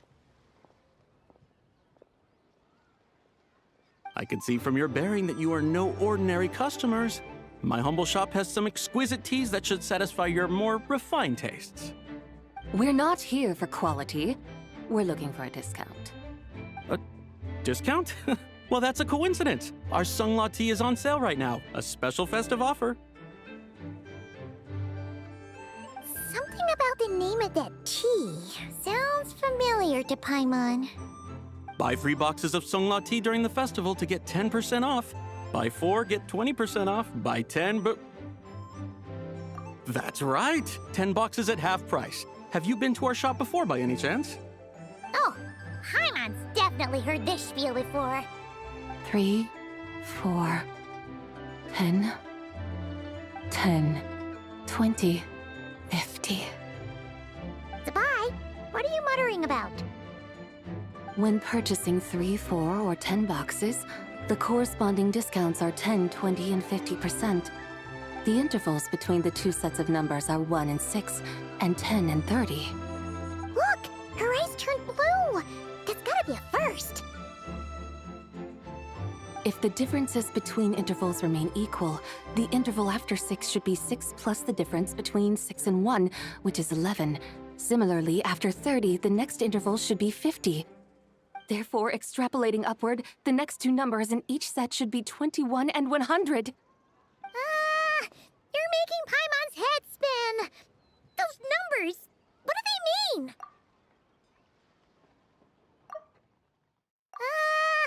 You're making Paimon's head spin! Those numbers, what do they mean? They mean that if we buy 21 boxes of Sunglaw tea, we should get a 100% discount! 100% discount? You mean we'll get them for free? Oh, there was a pattern to the discounts. Is that right? The pattern we speak of is mathematics, little one. A pattern that is always right. That's amazing! You're a shopping genius, Sabai. Oh, wait. Something feels off here. I had no idea our shop's discounts were tied to the laws of nature. I've learned so much from you, dear customer. No need to thank me. Now, please give us our 21 boxes of free tea. Wait! What's the matter? Paimon just realized what it is that's not right. It took you long enough. We got the short end of the stick. Think about it. If we don't have to pay when buying 21 boxes, then if we buy even more, the vendor should be paying us money instead, right? Huh? Hey, Zibai, work this one out. If we buy 100 boxes, we'd make loads of money, wouldn't we? It stands to reason. Wait a moment, dear customers. Don't you think you're haggling a little too hard? You are the one dictating the discounts. We're simply extrapolating the numerical patterns within. As such, we are hardly haggling. You have a point. However, that's right. I'm so sorry. I just remembered. My supplier didn't come today, so we don't have any tea after all. Such a shame. Terribly sorry about this. Awful luck. Where can we find your supplier? Well... Not to fret. We'll save you the effort and go straight to the source ourselves. Well, you see, dear client, the supplier's discount isn't as generous as ours. You won't be able to get the same price from them. Huh? Does that mean they won't pay us for taking their tea? They might not even offer you a 100% discount. How very unfortunate. Nevertheless, as the original supplier, they must offer some sort of discount. Besides, we're not looking to make money. We just want a good deal. Well, that's great. My suppliers are all tea farmers from Chaoying Village. You can go ask around the village, but please don't say I sent you. Do not worry. We appreciate your generosity. Referring customers to your business partners, even choosing to remain anonymous, the demeanor of a true gentleman indeed. Your business will surely prosper. I hope you're right. Then let us head to Chaoying Village. Do you know the way, my guides? Of course! Just follow us.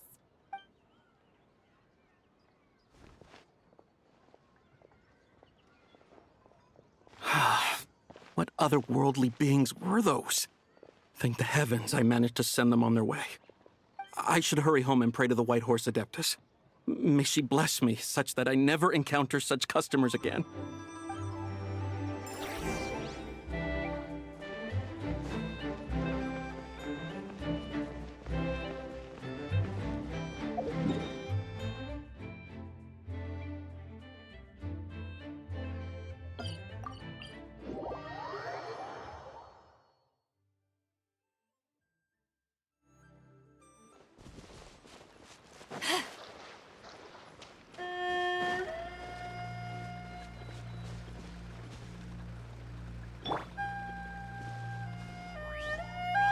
Yugley, you're up!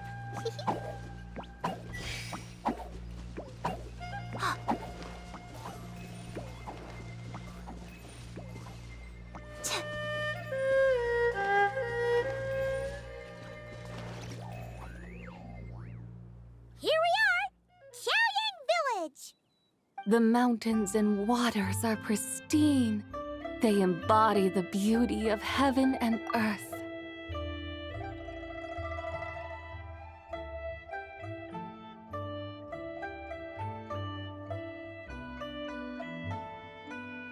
It's a good-looking place, all right.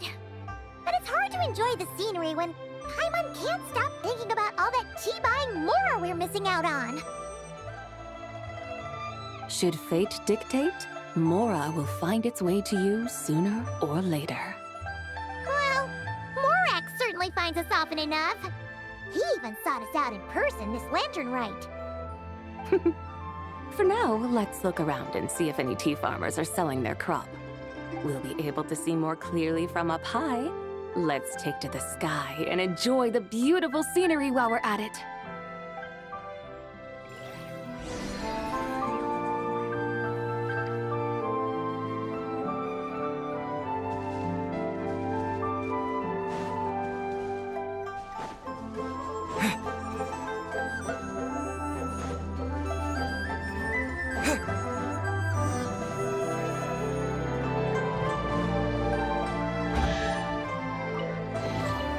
Where have you been hiding?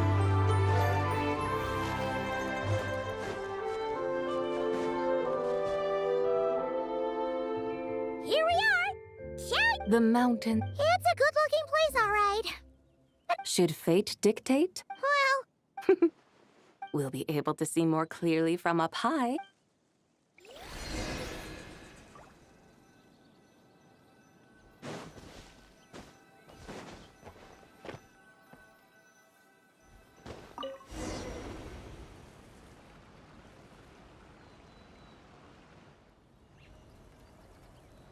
wow. Xiaoyang Village looks beautiful from up here. Indeed, the houses here are quite different from those in Liyue Harbor. They follow the natural contours of the mountains, forming unique, elegant structures. Yeah, it's super beautiful. The white walls and dark tiles frame the emerald waves of the terraced fields, while the curved eaves and tall gateways juxtapose each other with grace. It's almost too beautiful to be true. The crowing of roosters and barking of dogs, the calls of farmers working the fields, a vibrant pastoral chorus overflowing with earthly vitality. Yeah, it's incredibly beautiful, huh? Have you studied the linguistic arts by some chance? Huh? Your vocabulary for beauty seems rather constrained. Paimon knows how to say pretty as well. I see. Now then, let's take a look around and see if we can find any farmers selling tea.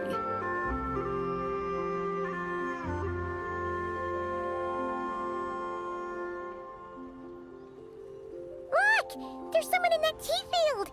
And they look kind of familiar. Wait, is that Lu Xianxiang? And who is that? Oh, you'll remember her once you see her up close.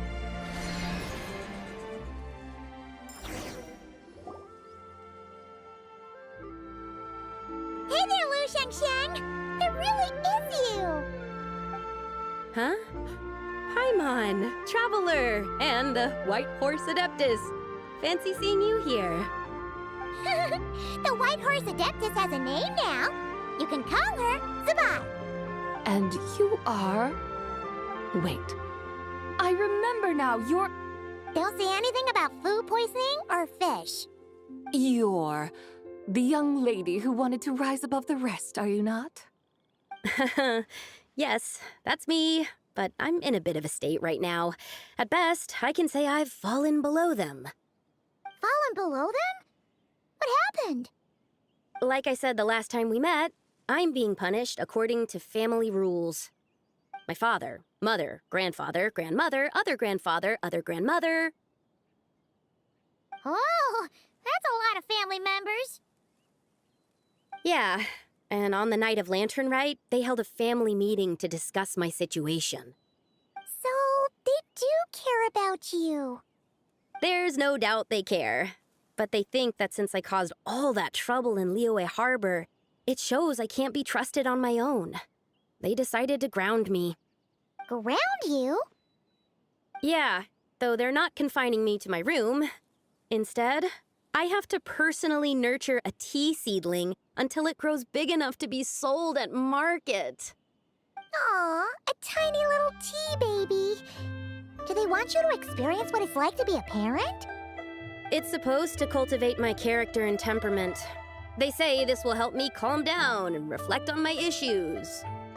What happened in Liyue Harbor really wasn't your fault. Oh well, at least this punishment doesn't sound too harsh. So, how long will it take for the little tea baby to grow?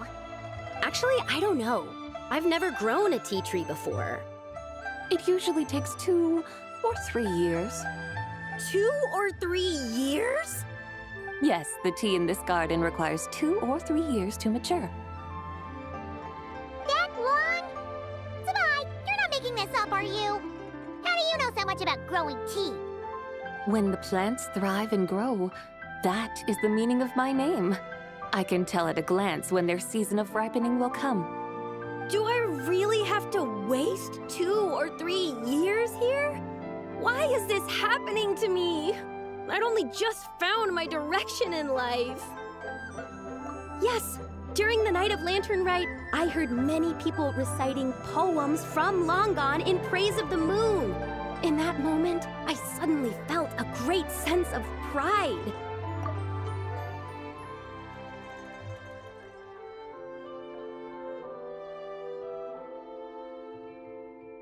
I mean, I helped excavate cultural artifacts from Long Gone, so I contributed to the revival of these poems too, right? So I decided to stay with the archaeological team. I want to unearth even more history. I see. And are you sure that's what you want to do?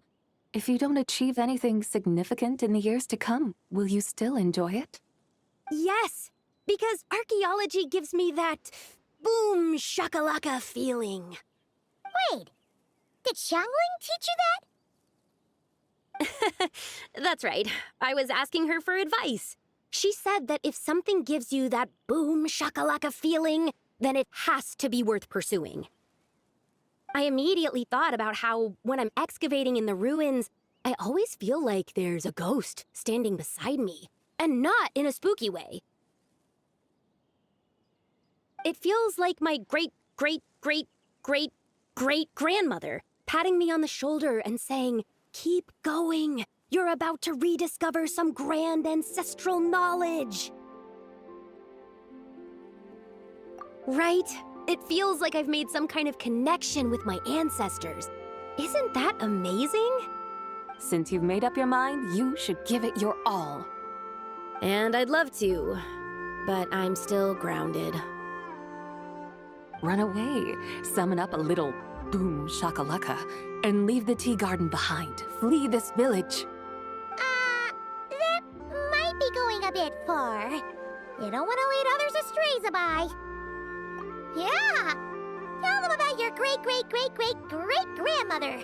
She must be the most super-duper ancestor to have ever risen above the rest, right? I'd be better off telling them about the White Horse Adeptus. After all, she's the supreme riser above the rest who saved my great-great-great-great-great-grandmother. Then it's settled. Tell your family that your decision has my blessing. Thank you, Tsubai, but I don't think cosplay is going to work on them. They won't listen. They don't need to listen. You need only follow the rules they've set out for you. What do you mean? As I'm sure you know, some ancient texts refer to the White Horse Adeptus as the Daughter of Time. My family history contains such records, but what of it? If the White Horse Adeptus were to manipulate time to make your tea seedling grow overnight, then you'd be free, correct? Is that how it works? If the White Horse Adeptus were to really get involved, my grandfather would let me leave right away. But who really believes that she'd show up and help?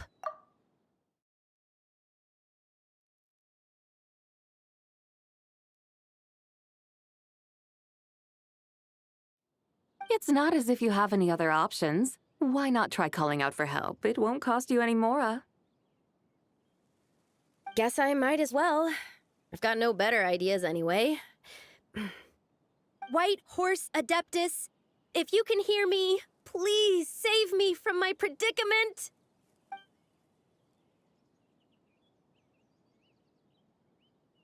Ugh. Nothing happened, as expected. Perhaps the White Horse Adeptus has already heard your prayer. Why not come back here tomorrow and take a look? By then, the seedling you planted may well have grown into a thriving tea tree. Thank you, Tsubai, for trying to comfort me. I do feel better now, kinda. But can't you really do something like that? Oh, it's getting late. Why don't you all stay at my house tonight? My family may be strict with me, but they're always welcoming to guests. That sounds great! Let's get some sleep and then come back here tomorrow to see if our tea baby has grown.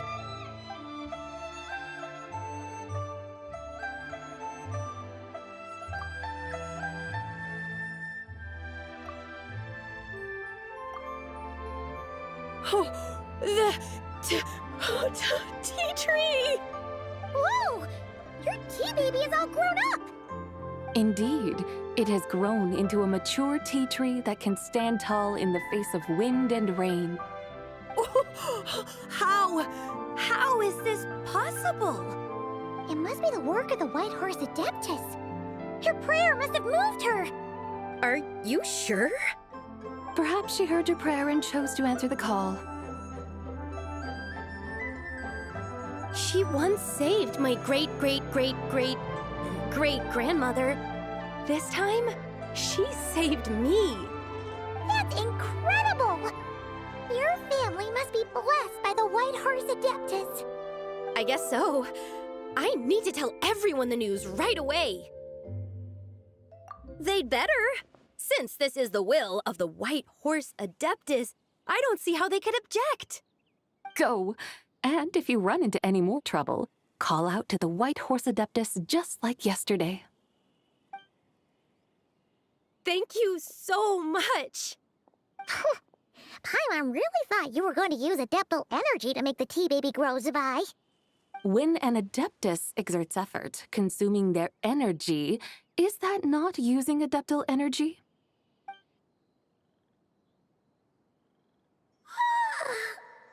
All right. What are we doing out here in the middle of the night? We're here to help Lu Xiangxiang fulfill her wish, of course. Can you really make the tea baby grow? It won't be easy, but there are ways.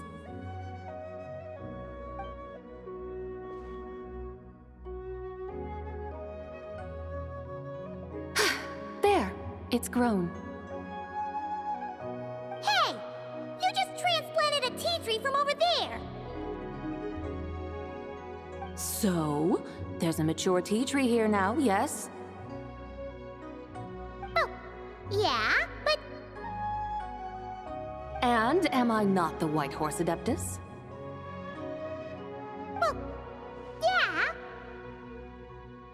Is this tea tree then not a manifestation of the White Horse Adeptus's will? You're not wrong. But again, there's something not quite right about this. Maybe this will become another mystical Adepti tale recorded in their family history. That would be marvelous. Paimon thinks so too. Hey, Traveler! Sabai seems to be doing much better now, don't you think? Oh! Paimon bets that's why Zhongli chose to send her on this errand. Huh, that's a great idea! We've already shown her Liyue Harbor, Yuan Wharf, and Xiaoying Village. How about we head to Qingce Village next? Qingce. That name sounds familiar. The scenery there is really beautiful.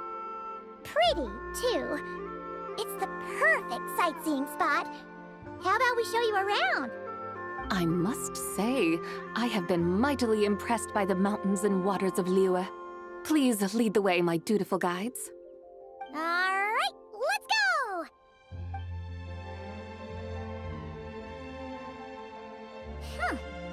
Paimon can't help feeling like we've forgotten something. Pay it no mind. I've already forgotten more than you will ever know. All right. If we forgot something, it can't have been that important to begin with. Qingce Village, here we come!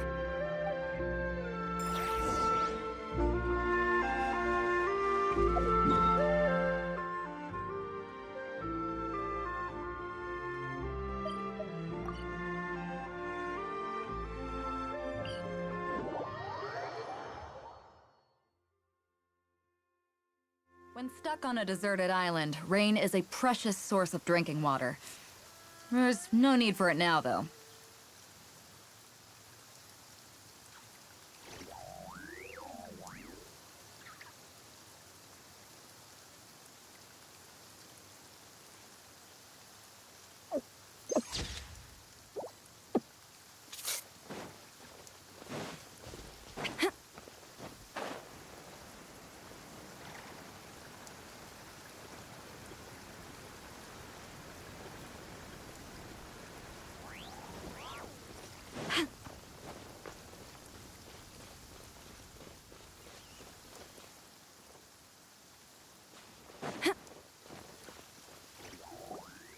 We should plant cucumbers. We should plant canolas. We should plant cucumbers. They're easy to sell. We should plant canolas. The flowers are pretty. What are you arguing about, little ones? We're deciding what to plant in our field once Lantern Rite is over. Yeah. Dad gave us a small plot of land to grow our own crops. He said we can keep all the more we get from selling them. We should plant cucumbers, right? Dad plants cucumbers every year. We should plant canolas. We can press the seeds for oil. It smells good and sells for a good price. Ah, an agricultural debate. This should be easy to sort out.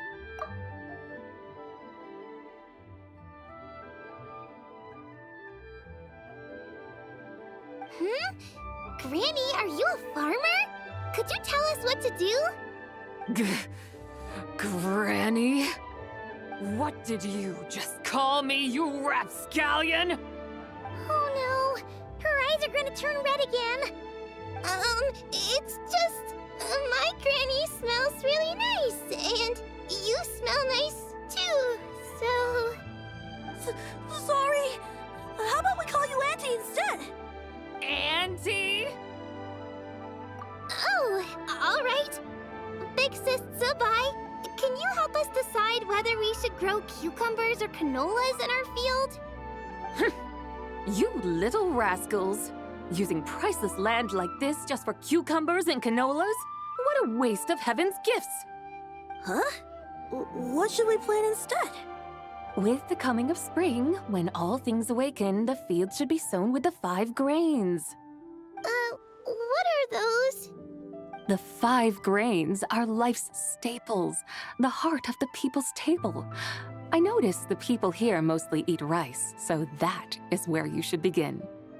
Based on the local climate and soil, seedlings planted in mid to late spring should produce mature grain within 2 or 3 months. When autumn comes, you can plant a second crop, with time still to harvest it before the first frost. The rice you harvest can be sold at market or kept in your stores. It's a far better choice than cucumbers or canolas. Oh, but Big Sister Zubai, I like canolas. That's no issue. It is unsuitable for continuous cropping in any case. You can rotate it with rice to maximize your yields. After the second rice harvest, around wintertime will be the perfect opportunity to sow their seeds. And when they mature in mid to late spring, you shall be just in time to sow the first rice crop of the year in turn. This way, your field will sustain balance, rice and canola in a harmonious cycle. Wow, that means we'll have crops to harvest all year round. Wait a minute! If rice and canola take up the whole year, what about my cucumbers? A firefly dares rival the brilliance of the moon? In what twisted universe should cucumbers vie for land with rice? Big Sis Zubai, you're going to hurt Lil Bee's feelings. Auntie hates cucumbers.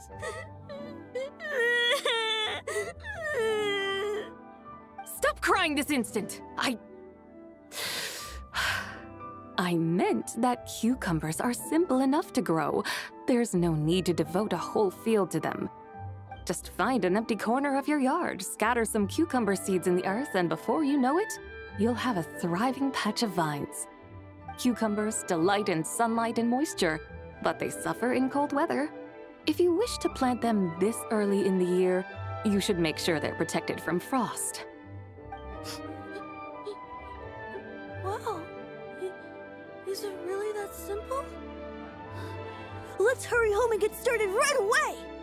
Are you really in that much of a rush? Well, thanks, Big Sis Zubai, who's fierce but really good at farming. We gotta go! Thanks, Big Sis Zubai! See you around! Paimon never imagined you'd know so much about farming.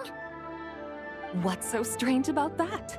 The people of Langan called me the god of soil and grain. Are the fields not made of soil? Is rice not one of the 5 grains? Huh, that's true. So, if the god of soil and grain is a farming god, that means the White Horse Adeptus must be a farming adeptus, right? Of course, the god of farming is down to earth. Mind your tongue, impertinent child. How dare you diminish the lofty bearing of an adeptus? Hey! You're the one who said the god of soil and grain is all about farming. Enough! It's time for us to take to the skies once more. Join me now. Witness the majesty of mountain, water, and field, and broaden your horizons.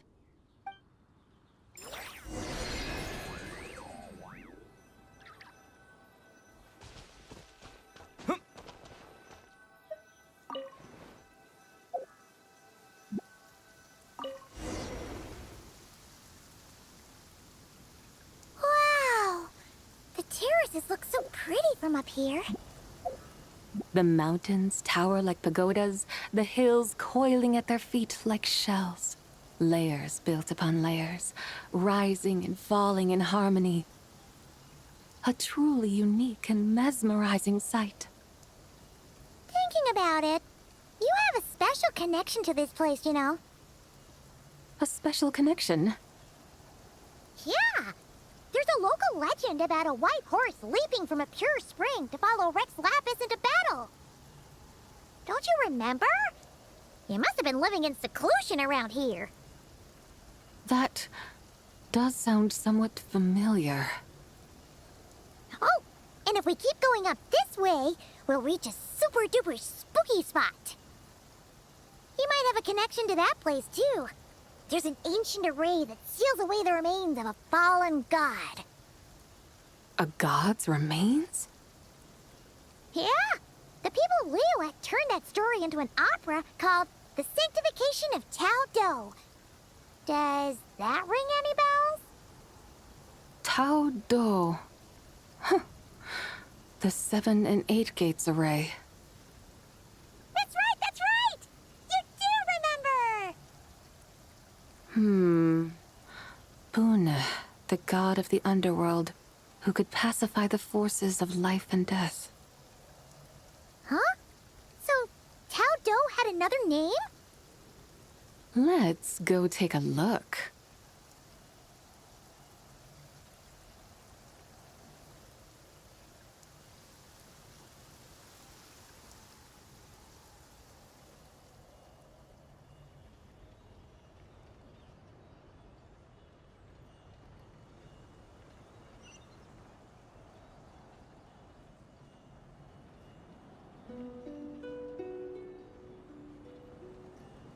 Hello! We've arrived at Wulwang Hill. The atmosphere just turned spooky. I can't help but feel there's something strange about this friend you haven't seen in ages. Huh? Paimon thought she heard someone's voice. Let's head down and check it out.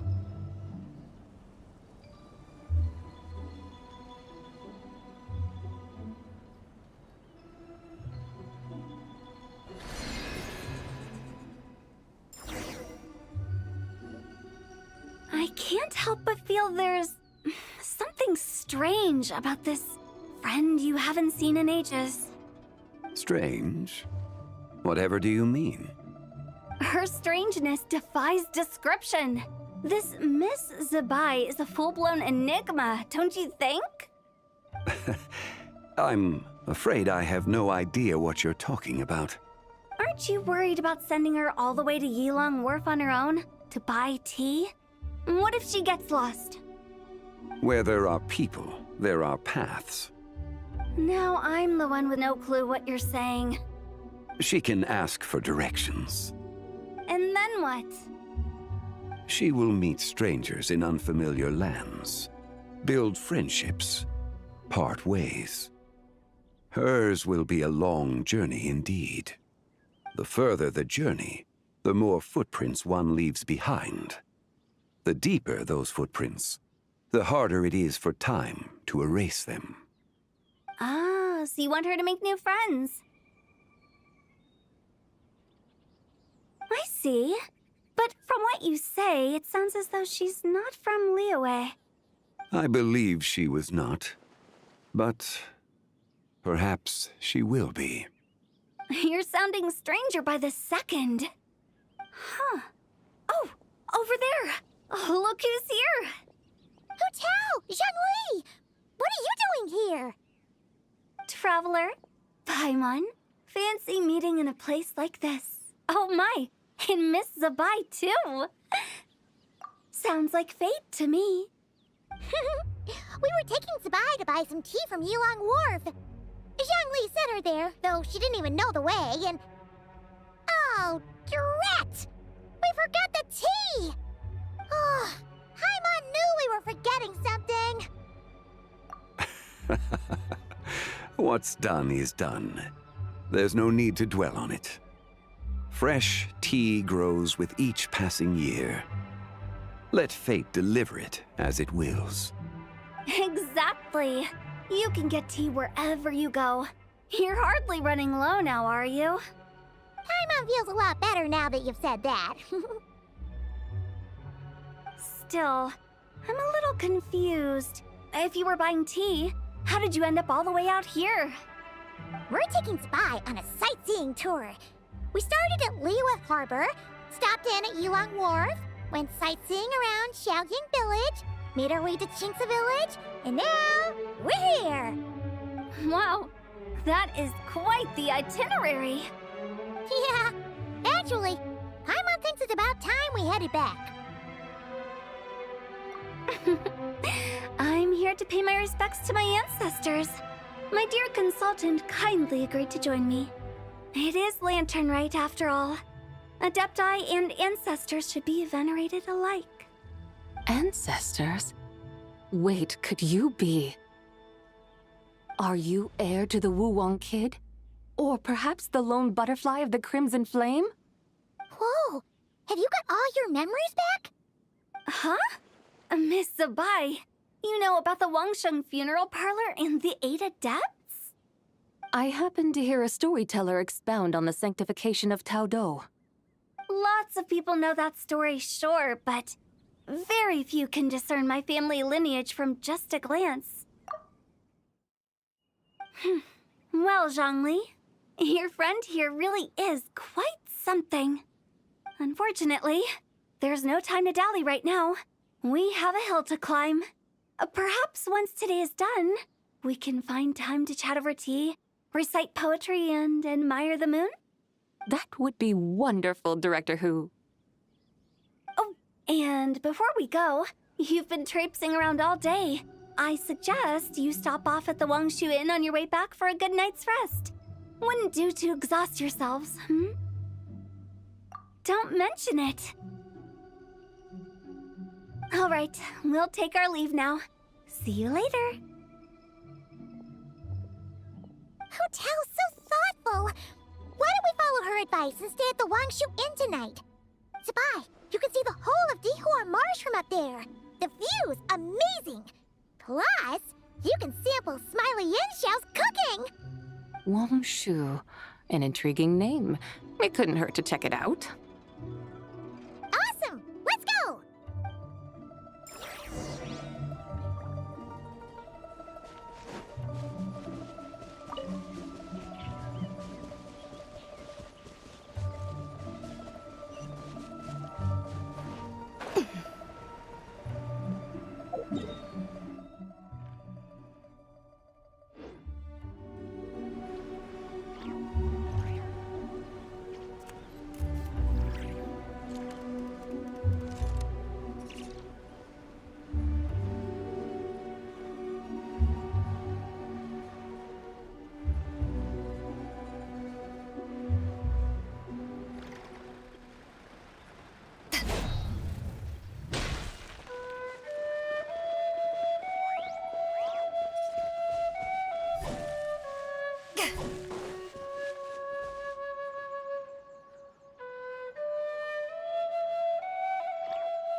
If you ever want...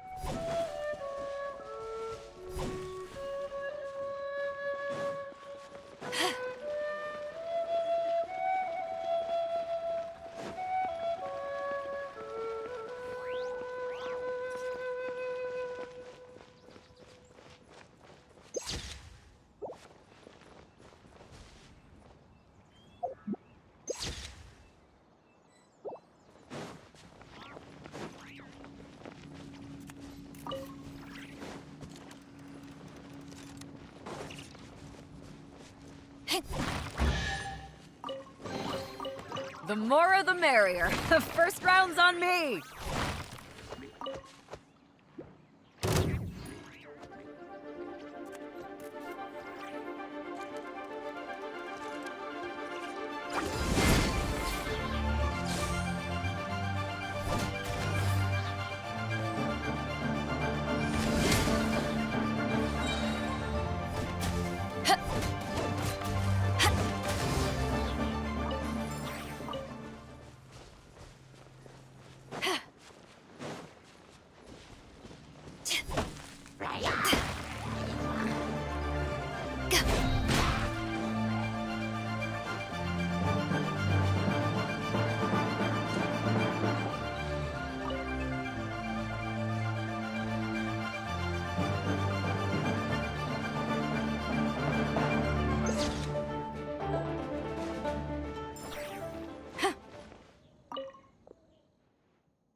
Help! Help!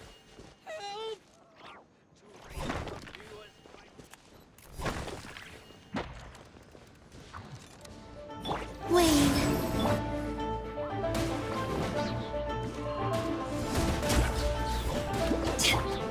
One with nature.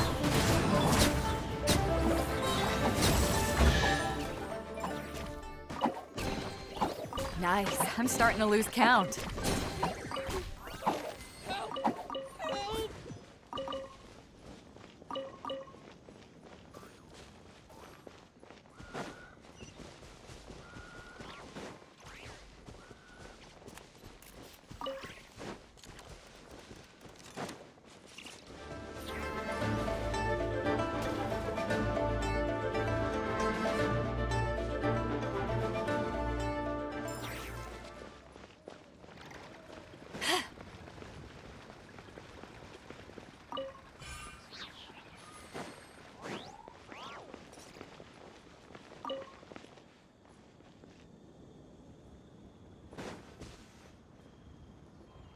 Is that towering structure Wangshu Inn? Sure is. We can take the lift up from over there. Always walking the path long trodden. Does retracing others' footsteps not tire you? Come on, get in. We'll fly to the top.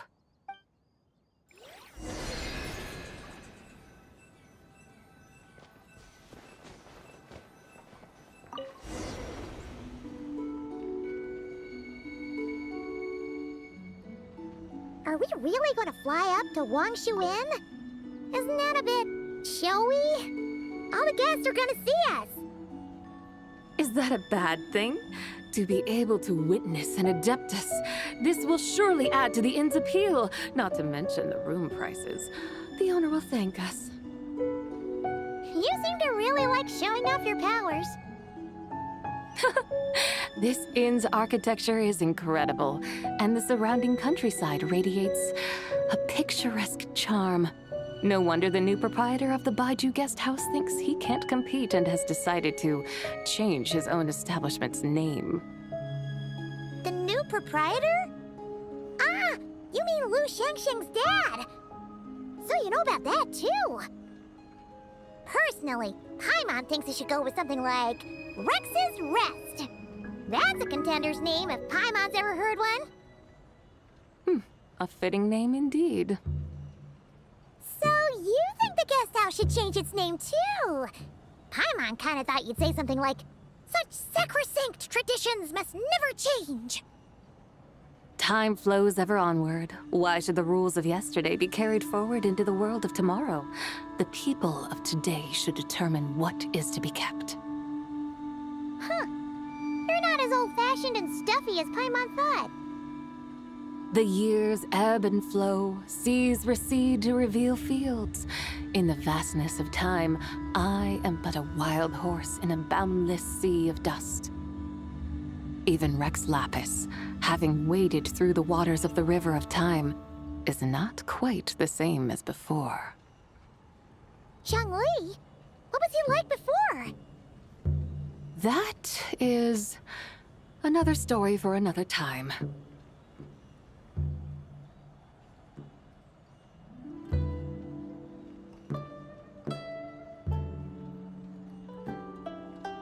We have arrived.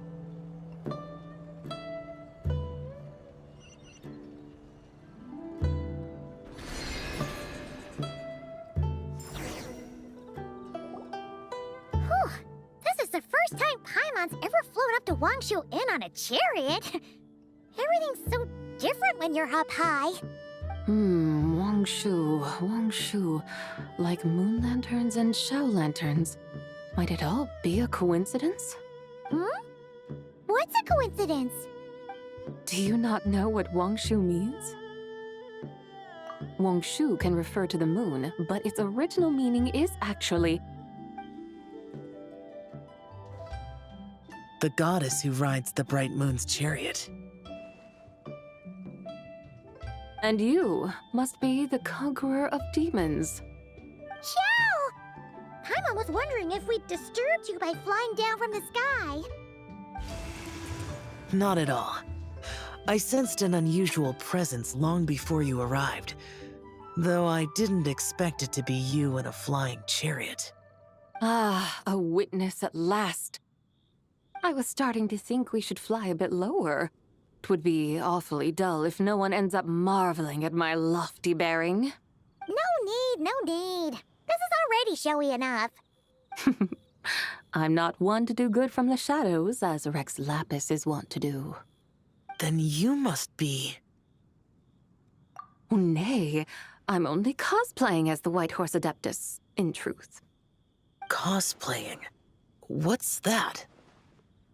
Ugh, ignore her nonsense. She's a genuine article. The one and only, completely authentic White Horse Adeptus. It's just... Xiao, did young Lee say anything about her being a teensy bit... not quite right? Mental instability, perhaps? Did Zhang Li tell you that? No, this is my own speculation. Well, you've pretty much hit the nail on the head. It's like her brain's filled with a bunch of slimes right now. All gloopy and messy. There's a hot-tempered pyro slime, a math-obsessed hydro slime, and a mischievous little animo slime. But don't tell her Paimon said that, or she'll come and tell us all off. You white-haired rascal! Do you think I can't hear you?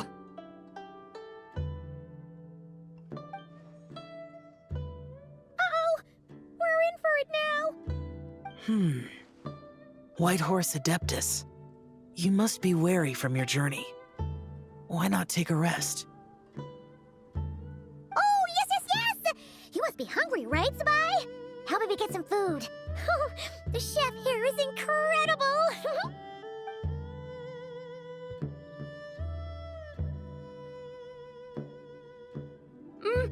It's so hot! So spicy!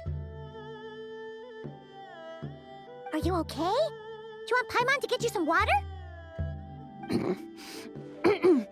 Don't worry about me. I just need to pace myself.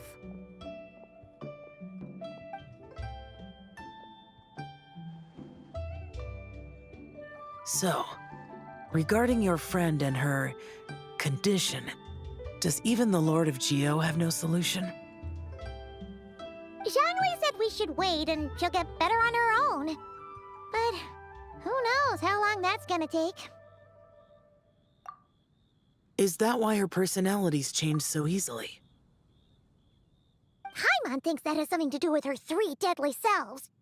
Zhangli told us that the deadly selves are impure, affecting living things that get too close. The White Horse Adeptus's remnant spirit was attached to the deadly selves for a long time. It makes sense that her temperament and memories would have been influenced by them. But Paimon still doesn't really understand what the 3 deadly selves actually are. Paimon, as you do not practice self-cultivation, I cannot help you fully understand. But you can think of them simply as emotions and desires. The act of severing the 3 deadly selves is a means of exercising wicked desires and cultivating one's true self. I believe other nations have similar practices. In Sumeru, it is known as shattering Atmagraha. Oh, so it's about emotions, desires, and attachments, that sort of thing. It includes those. I wonder, does she still remember what happened in the past? Some of it, but right now, it's like she was suddenly awakened. Like she's still half dreaming. The half that's still dreaming might remember things, but the half that's awake doesn't quite get it. Conqueror of demons, are you looking to learn about Rex Lapis's past from me? You are an old friend of his, so please, call me by my name. But Conqueror of Demons sounds so much more imposing. In days of yore, he was the Lord of Geo, Heaven's Star. Huh? You said the same thing the day you came back. But what does it mean? I'm afraid I can't remember. Hey! Did you really forget? Or are you just pretending so you don't have to tell? Why not ask Rex Lapis himself? Whether I've forgotten might be up for debate, but I am certain he remembers. He must have his reasons for not raising the past, and you likely have similar concerns. I shouldn't have asked. An answer that suits your style, General Elatis. Now that we're on the subject, though, I suddenly remembered something. Which is? In the distant past, there was a feast, which I attended. I faintly recall the Lord of Geo also being present that day. Oh! And then? What happened? Among the dishes served, there was one that could be found in every household throughout Langan at the start of spring.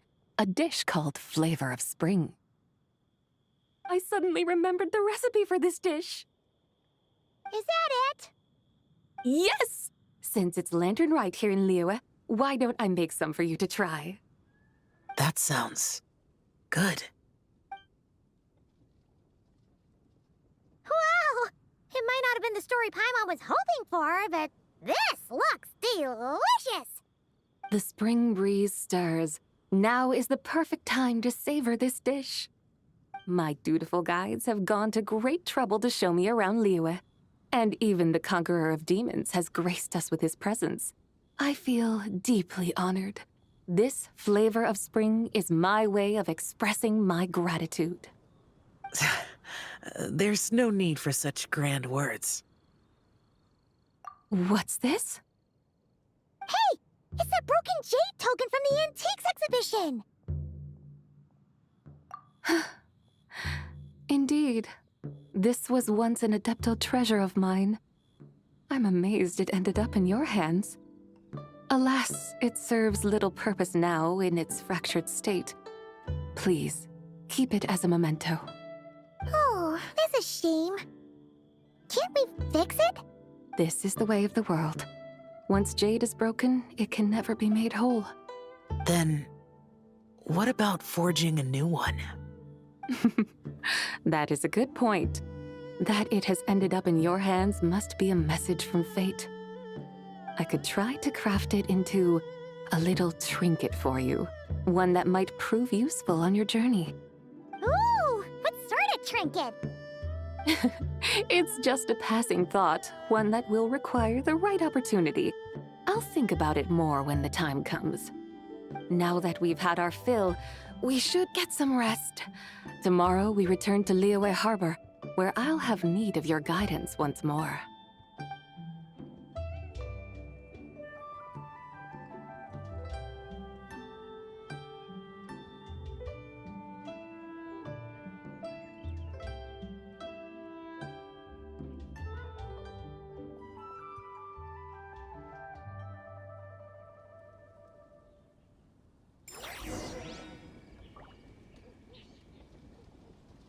Howdy. Please, head straight on in.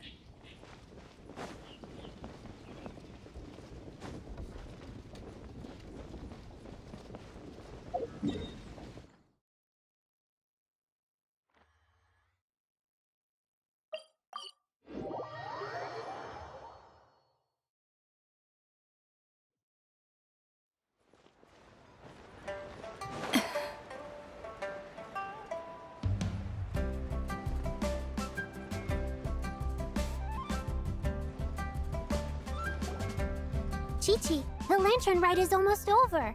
Do you remember how to make a Shao lantern? Morning, split bamboo, traveler. And get silk, make Paimon. You've got it all mixed up again. They're here again. Yow! Looking good in that new outfit, huh? Hey, it's Paimon! Dr. Baiju gave this to me as a gift. How does it suit me? Thank you. Wow! What happened for Baiju to suddenly give you a brand new outfit, Yao Yao? Dr. Baiju is thanking Yao Yao for teaching me to make Shao lanterns. Chi-Chi and I were just playing together. Dr. Baiju's too kind. Oh, yeah, take a look at this. Dr. Baiju gave me these clothes, but it was Chi-Chi who wove this little basket. Wow, that's beautiful. When did you become so good with your hands, Chi-Chi? I learned to make Xiao lanterns. Thanks to Yao Yao. I also made a wish. What do I always say? The White Horse Adeptus answers prayers. Come, help this old man make an offering in thanks. Huh? Mr. Liu? What did you pray for? For my idiot son to finally come to his senses and not change Baiju Guest House's name, which he has. Huh? He's keeping the old name? Listen to this. My granddaughter planted a tea seedling in our village just a few days ago. She made a prayer to the White Horse Adeptus to help it grow. Overnight, her seedling flourished into a mature tea tree. Oh, that sure does sound like a miracle. Could the White Horse Adeptus really have helped it grow? Of course she did. Oh, White Horse Adeptus, how blessed is our family over whom you keep watch. Truly, this is an extraordinary miracle. You must record it in your family history without delay. Of course. Huh? Is that you, Miss Zibai? Indeed. I have a long-term booking at your guest house. Yes, I recall. Mr. Zhongli said to charge your expenses to the Wangsheng Funeral Parlor, if I remember correctly. That's Young Li. Always making trouble for poor Hu Tao. I noticed when you were here last that you bear a striking resemblance to the pictures of the White Horse Adeptus in my family history. You both have golden eyes. Perhaps fate has had a hand in our meeting. And a glad meeting it is, Miss Zabai. Now, why don't I gift you some tea from my garden to celebrate this encounter? We grow Sunghua tea there, and it has quite the reputation throughout Yilong Wharf. I hope you will accept it. Oh! Sunghua, buy 10 boxes, get half off teas. Back on the menu. Buy 10 boxes, get half off? Don't be silly. This is a gift. It's free. Woohoo! Nice!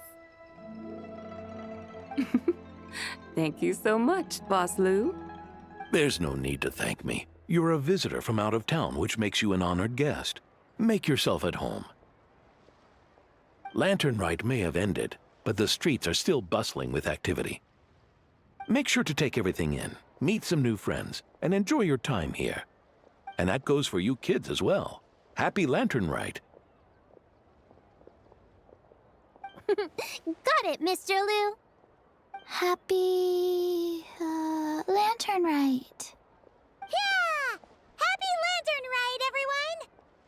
Happy Lantern Rite indeed.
Should I save this?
Oh, what should I try this time?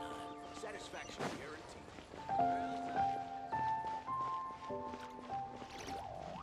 Try your luck betting on Jade?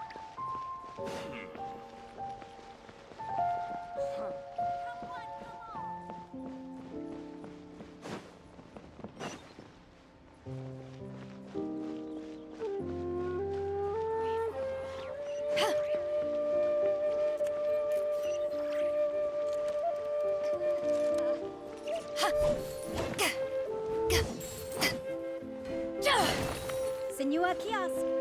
Place to go for classic Yua dishes.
Tasty chop suey!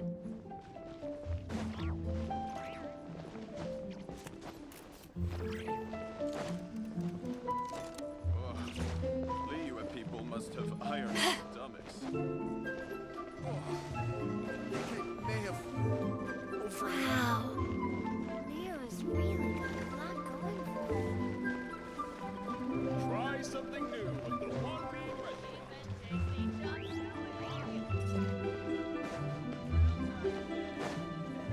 Listen, let me tell you.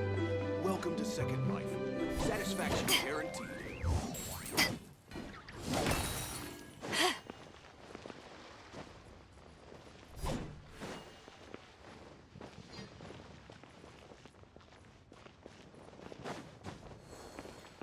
Try something new with the one.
Try your luck betting on Jade?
Stay put!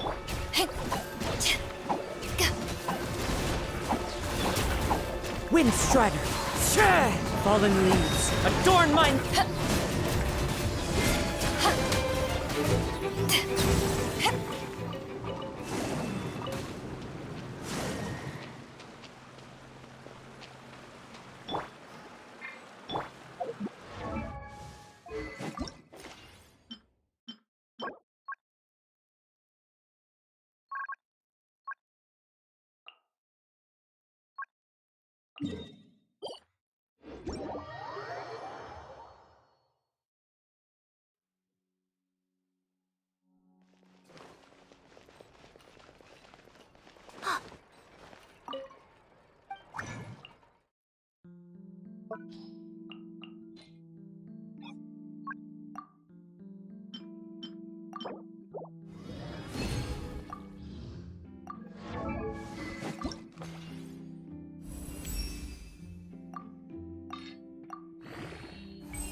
you'd miss me.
One with wind and cloud.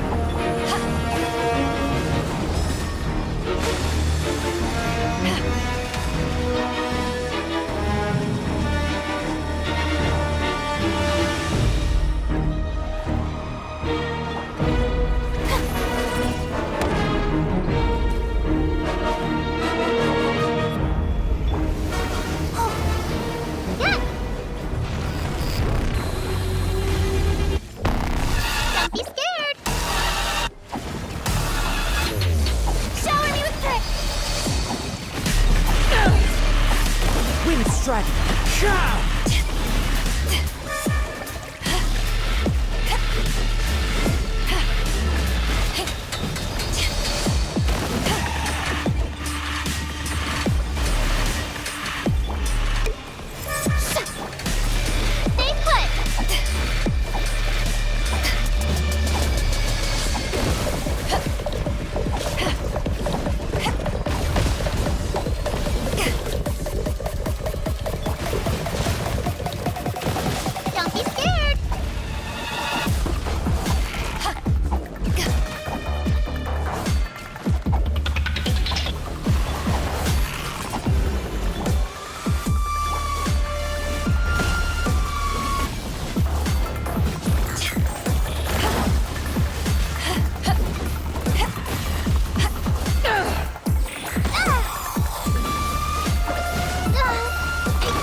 Power that ended Hypnon!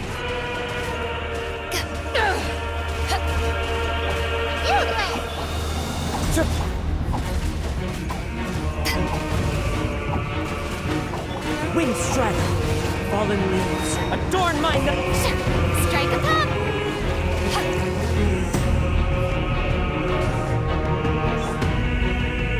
Don't be scared!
Allow me to lend you some moonlight.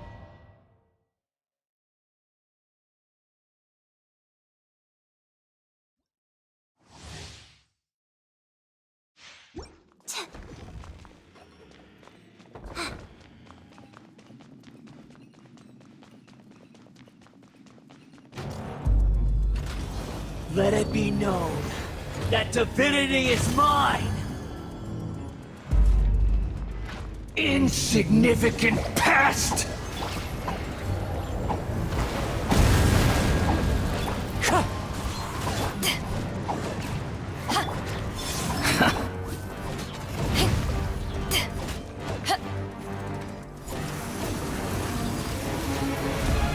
Perish!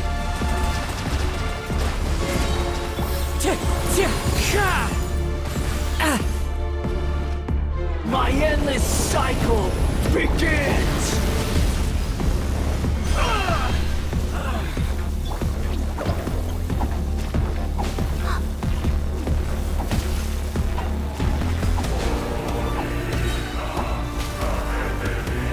My body!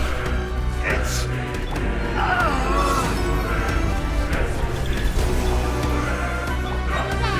Go!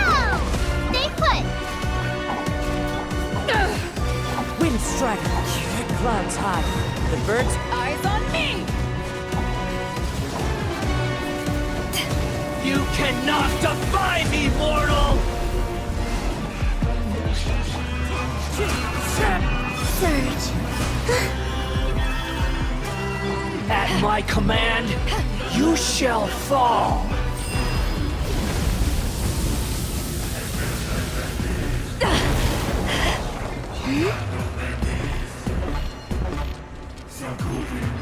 Insignificant pest!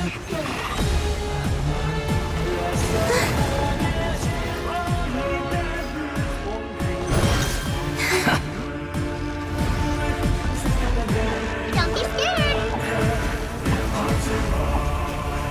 Perish!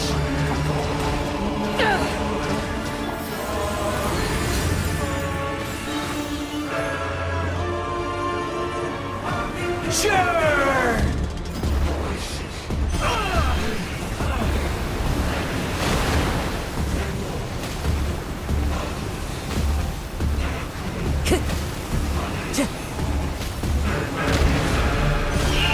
More power!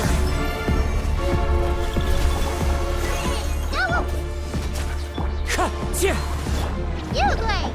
To ashes!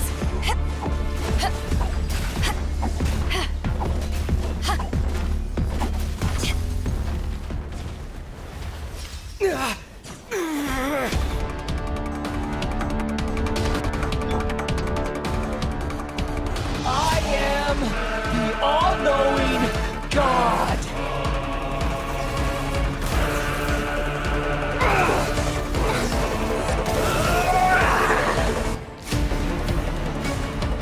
Stay put! Kneel!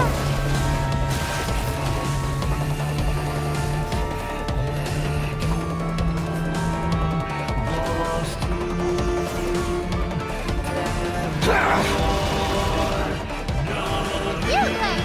You're up! Burn to oblivion!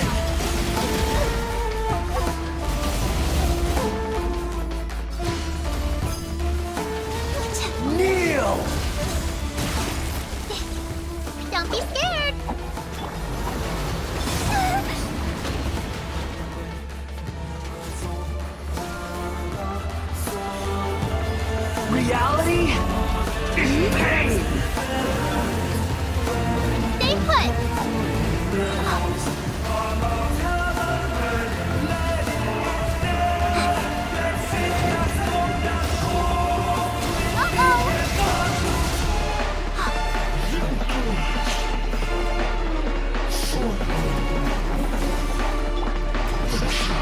Burn to oblivion!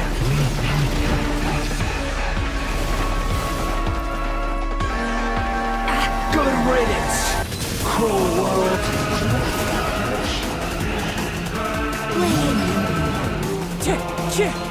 As one with wind and cloud.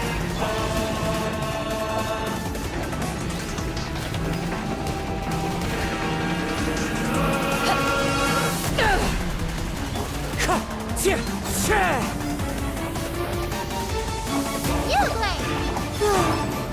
Wind strike.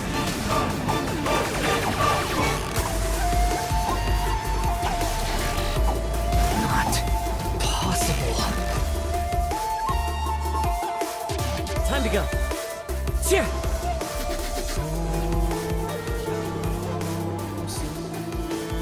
A new moon rises. Surge. Ready, go! Don't be scared! Power that isn't Python!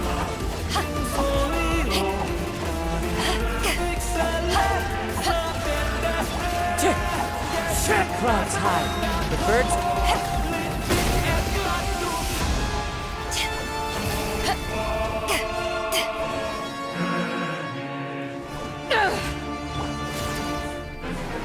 I can't lose it all again.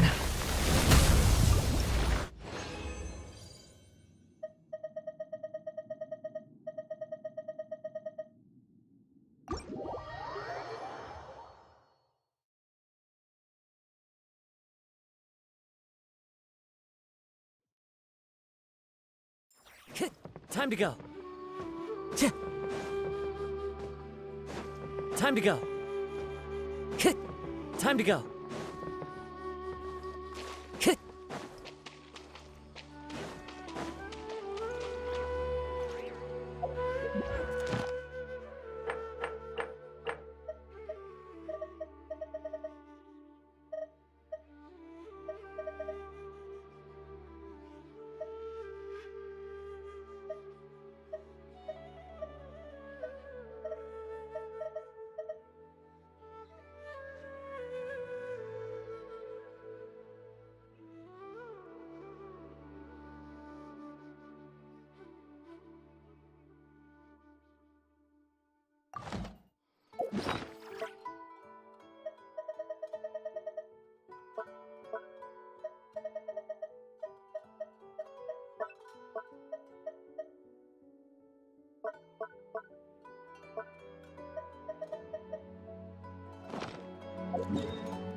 There are leaves around, and I know just the tune to accompany them, if you wish to hear it.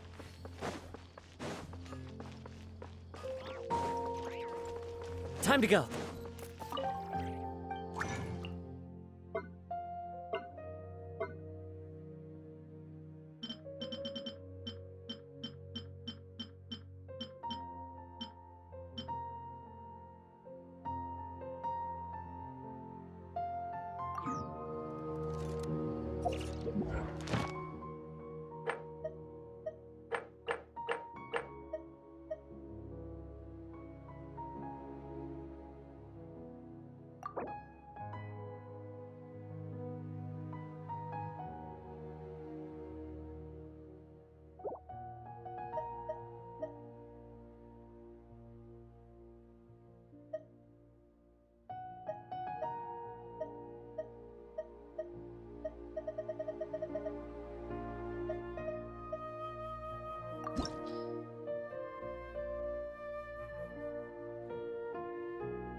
Afraid? Or do you not even have the courage to be afraid? Is it my turn now? With these rising flames!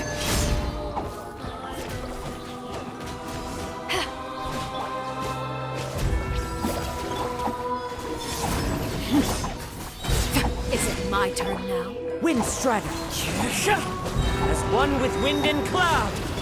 A moonlit night for all. Now that's my Hey, go away!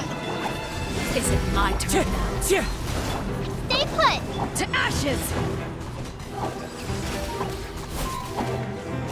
With the fall of darkness, destruction shall rise. The Wind countdown Strider. has begun. Have a taste of purgatory.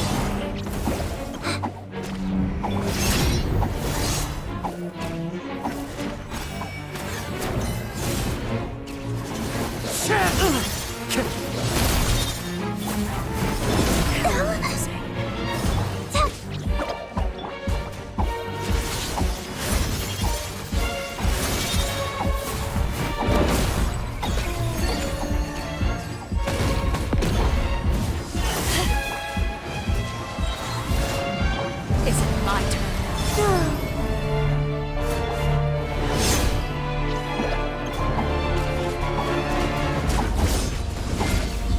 That hurts! Clouds high, the birds call! A new moon rises. Ready, go! The countdown has power that ended Hypnon! Like a fly tangled in a web.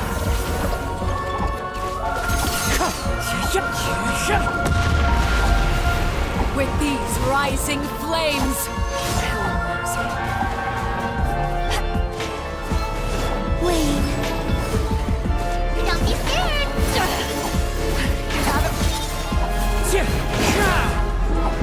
not bad. You've proven to be a worthy opponent after all. Look, Fallen leaves, adorn trapped my like night! a bunch of helpless animals.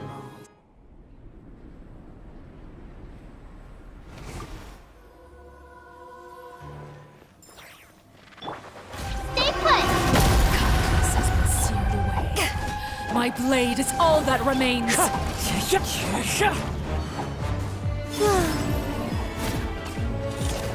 Three moons converge. Ah!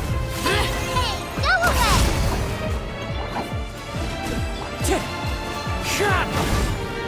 Don't be scared! Eyes on me!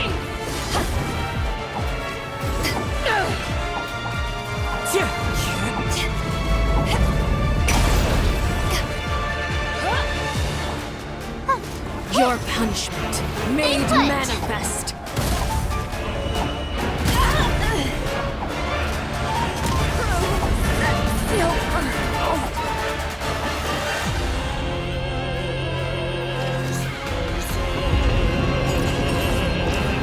The sun and moon have set, only ruin remains. Although it's been extinguished,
Afraid? Or do you not even have the courage to be afraid?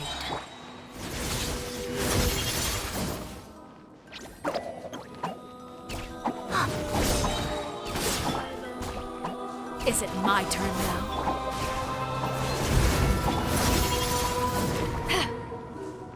With these rising flames! How amusing.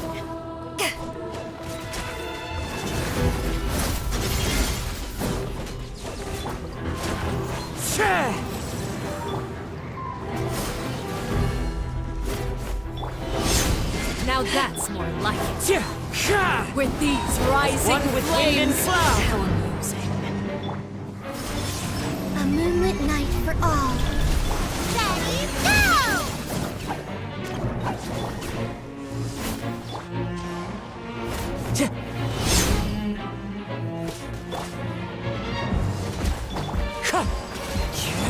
You play! Spare your energy.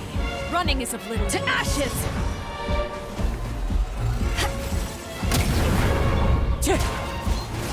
Have a taste of purgatory. Yeah.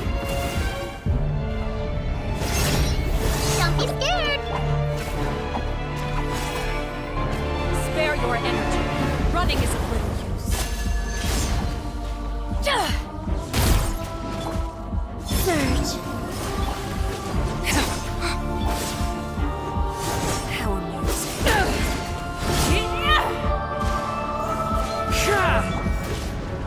Stay put! The countdown has begun. Like a fly tangled in a web. Spare your energy. Running is with these rising flames. The night sky dims once more.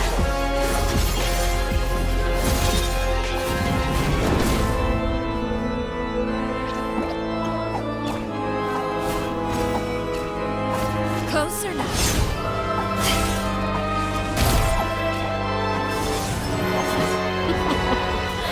Look at us. Strapped like a bunch of helpless animals.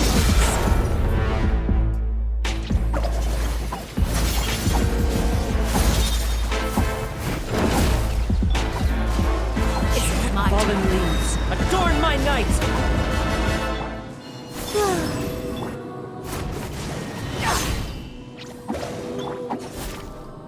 With these rising flames.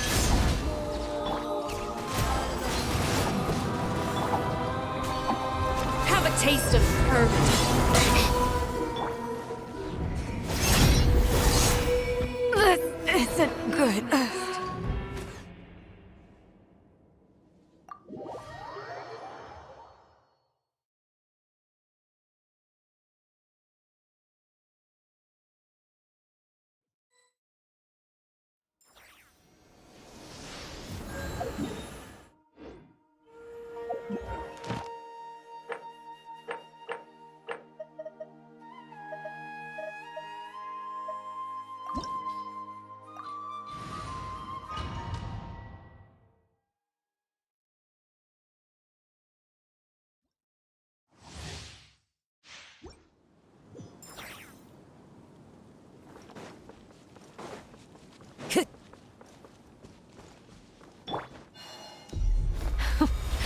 Afraid? Or do you not even have the courage to be afraid? Is it my turn now? With these rising flames! Is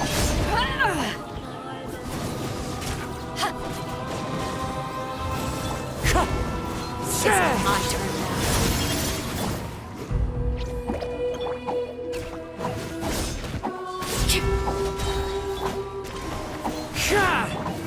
Now that's more like it.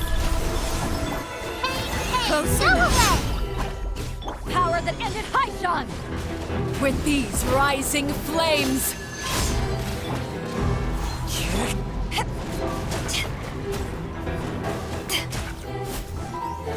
With the fall of darkness, destruction shall rise! Stay put! Have Have a taste of courage.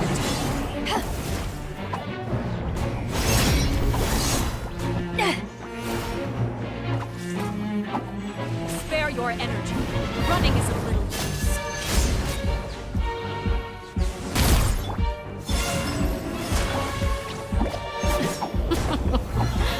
Look. Trapped like a bunch of helpless animals.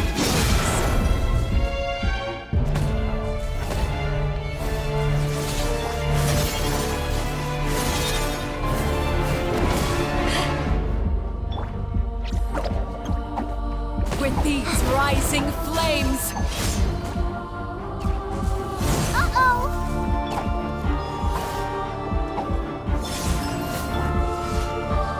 Wind strike. Clouds high. The birds call. Three moons converge. Go get it, Uruguay!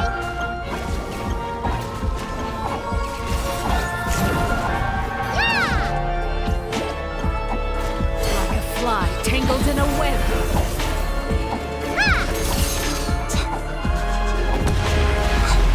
With these rising flames. How amusing. Uruguay!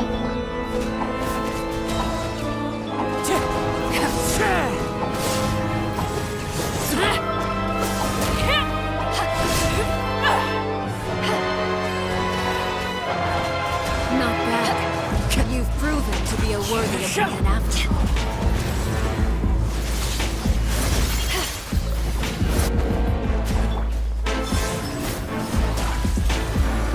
Spare your energy. Running is of little use.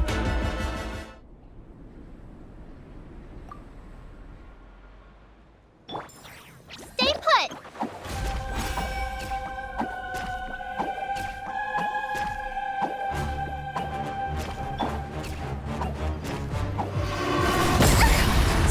Surge. My blade is all that remains.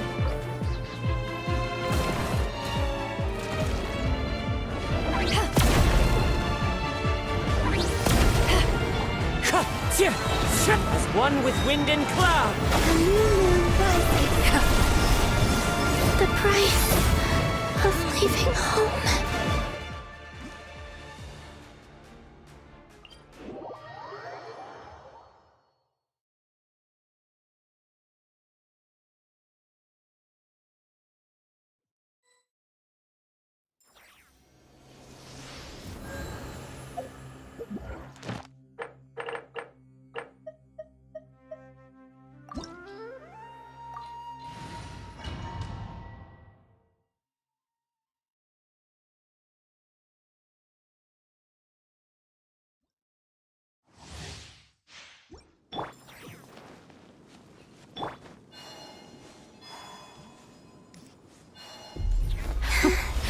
Afraid?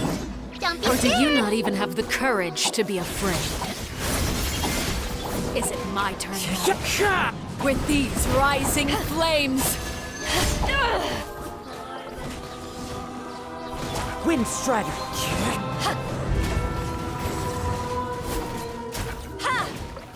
Closer now. Now that's more like it.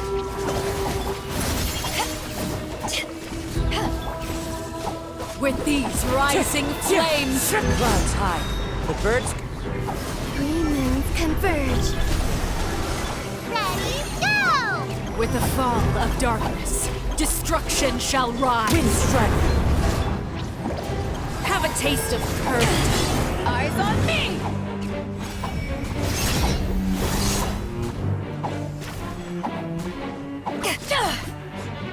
Spare your energy. Running is of little use. Wayne. Uruguay, you're up! Trapped like a bunch of helpless animals. Spare your energy. Running is of little use.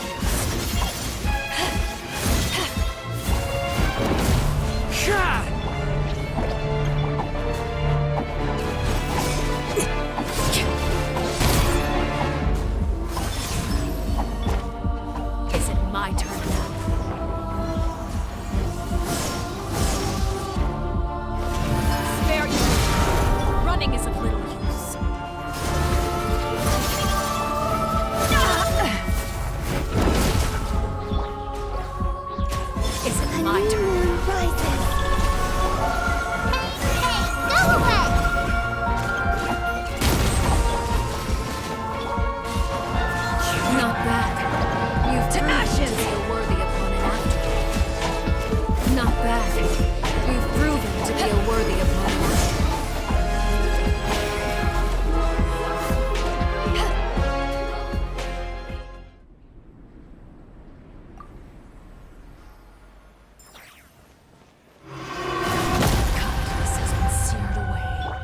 My blade is all that remains.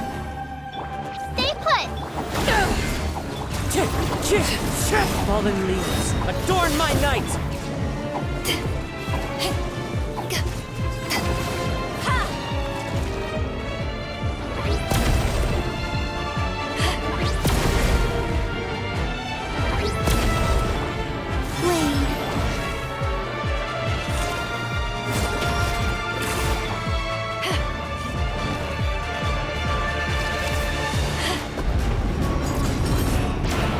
The sun and moon have set.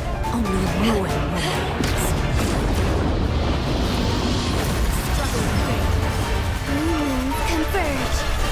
Oh, go get him, Uruguay!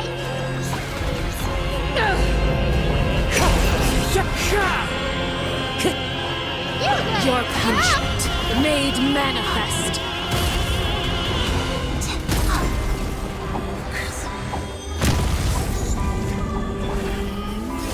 Surge.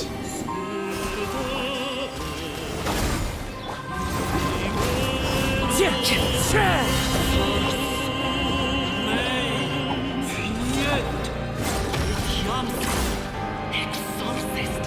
Immanis! Innanis! Etiamsi!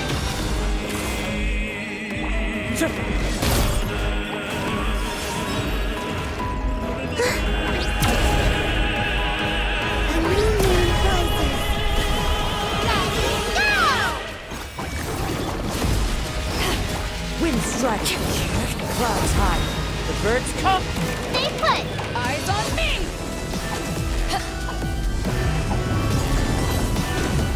The sun and moon have set. Only ruin remains. Struggle fade. Wayne.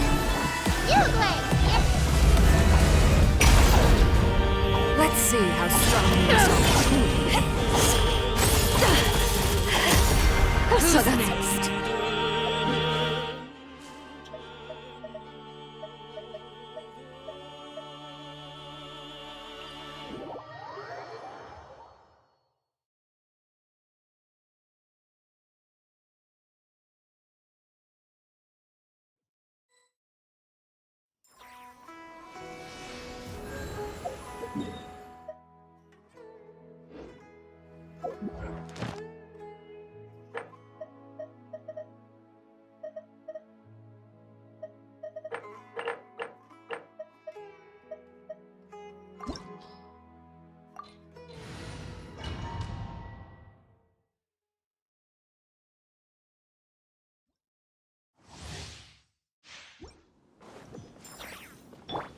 Don't be scared!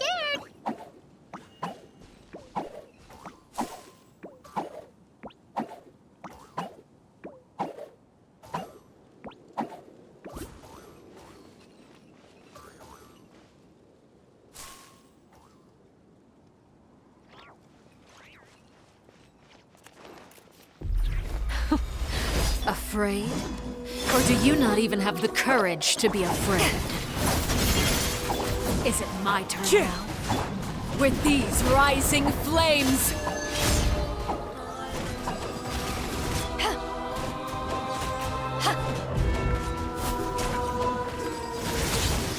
How amusing. Now that's more like it. Converge. Whoa. Go get it, Uruguay! Time to go. To ashes! My turn now.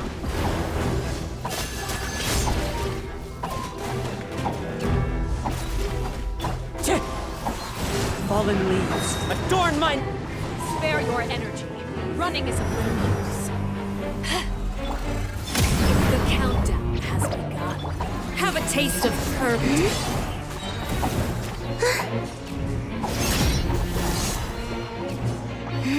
Spare your energy. Running is of little use.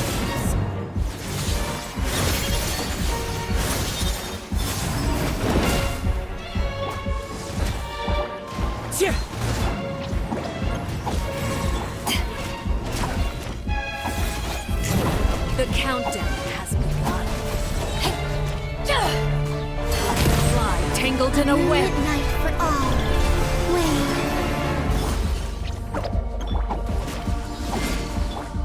Not bad. You've proven to be One a with worthy wind and opponent. cloud! Is it my turn now? You, Blade! Whoa.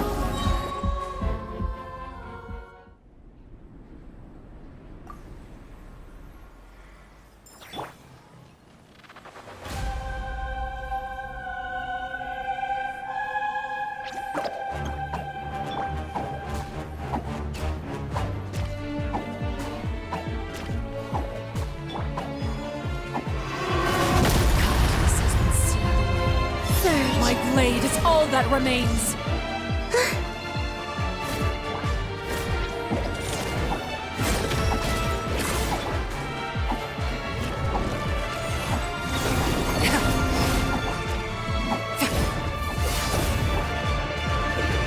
Wayne. Three moons converge. Ready, go!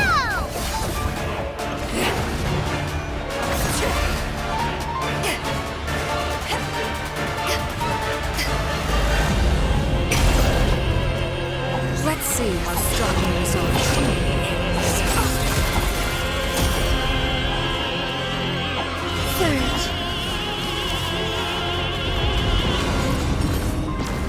The sun and moon have set. Only ruin remains. Struggle in vain. Wayne.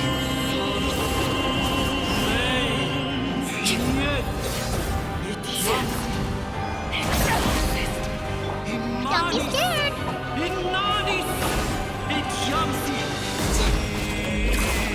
Hit-ya! Surge. A new moon rises. Hey, go away! Wind strike. Stay put! Your punishment made manifest.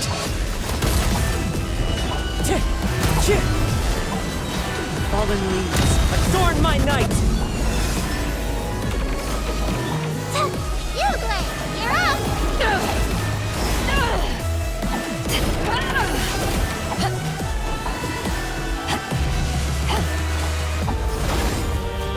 New moons converge. Ready, go!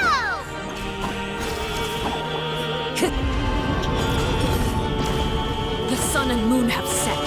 Only ruin remains. Struggle in vain. Wayne. Don't be scared!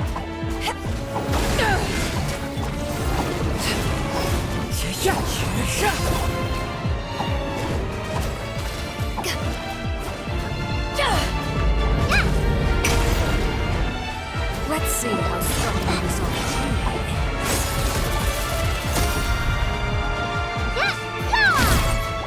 Surge.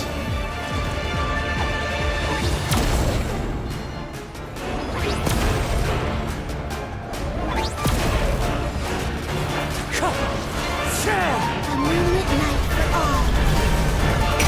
You, Blade! Your punishment made manifest.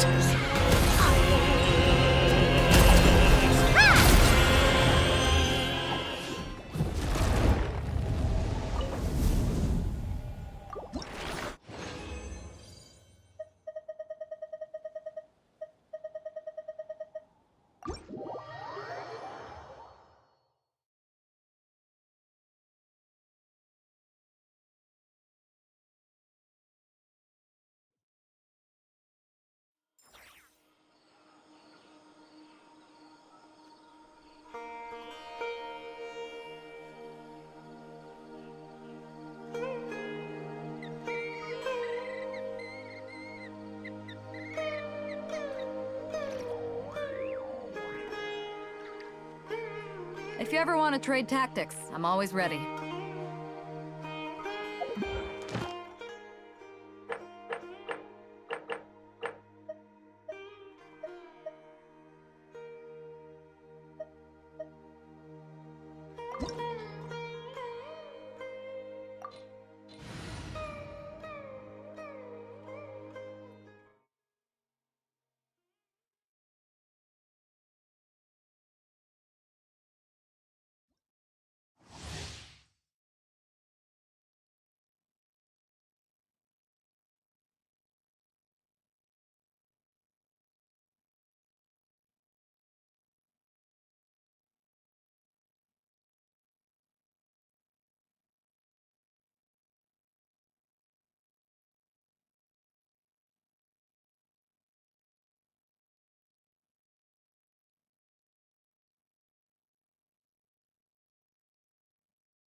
one with wind and cloud.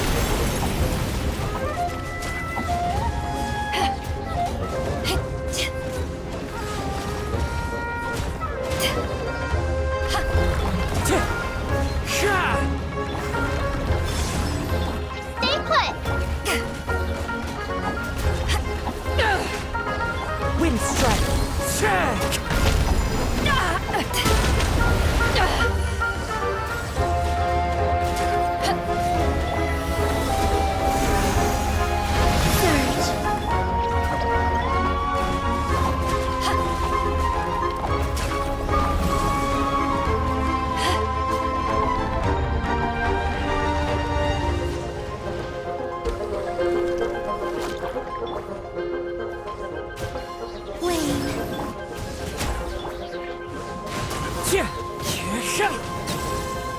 Time to go. Fallen leaves, adorn my...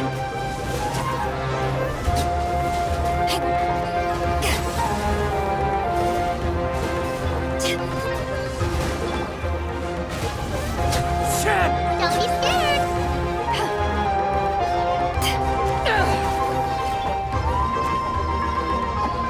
Into the wind. Surge.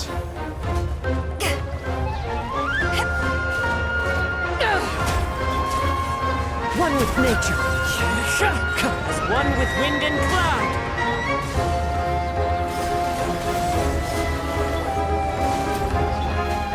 The wind knows me.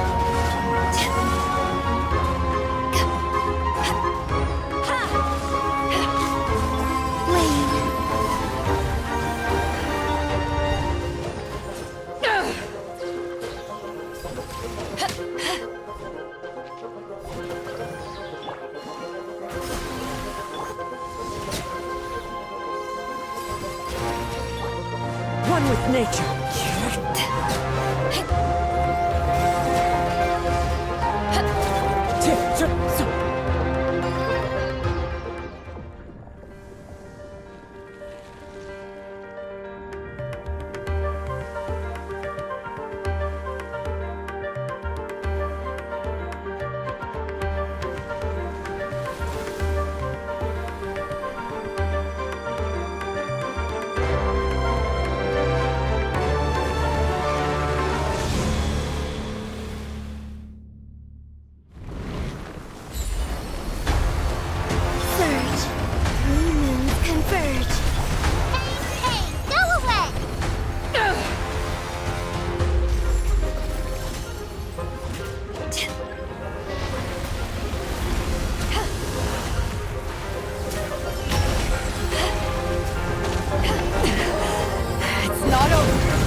Wait. Stay put! Yeah! Wind strider. Fallen leaves. Adorn my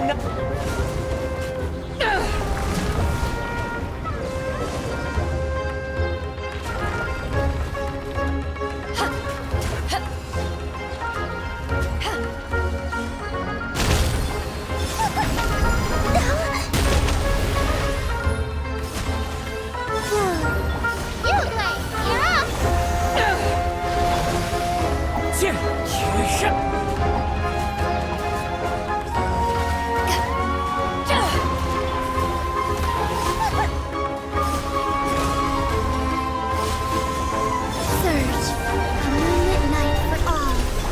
Ready, go!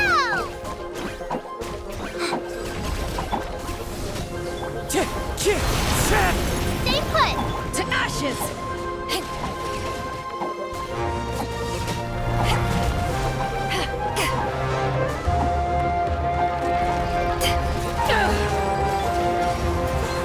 clouds high. The birds come. Wayne.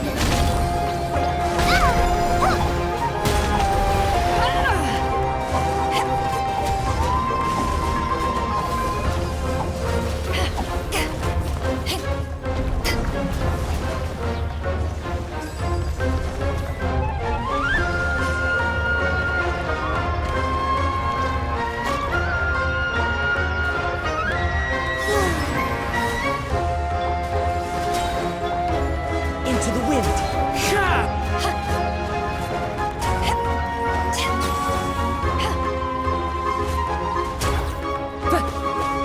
One with nature.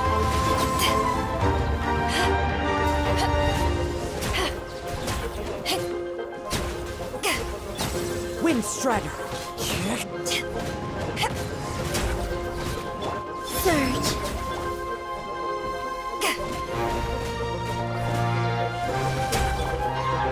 The wind knows it.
Lightning Strider!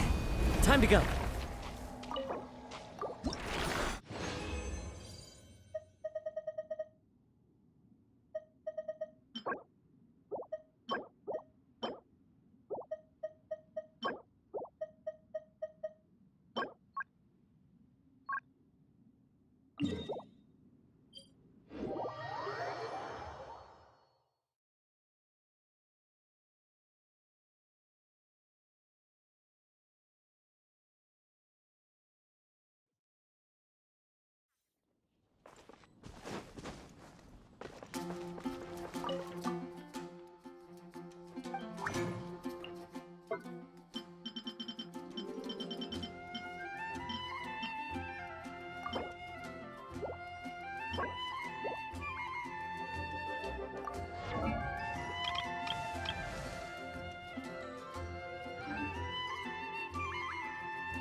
Time to go.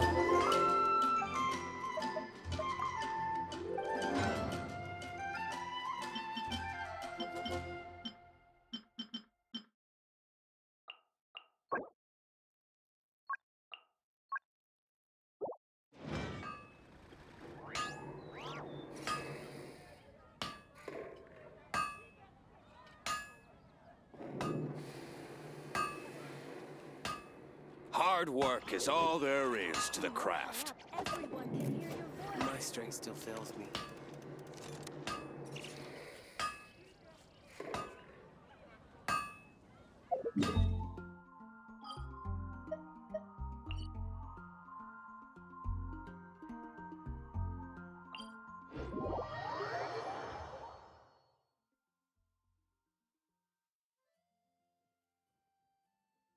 Taking a stroll in the middle of a downpour certainly rouses the spirit.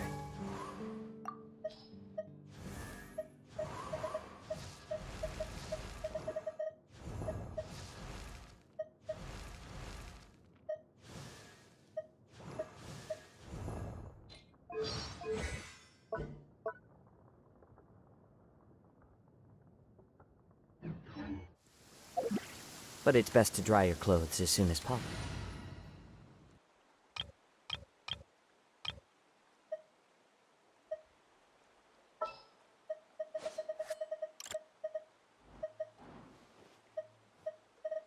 Understood.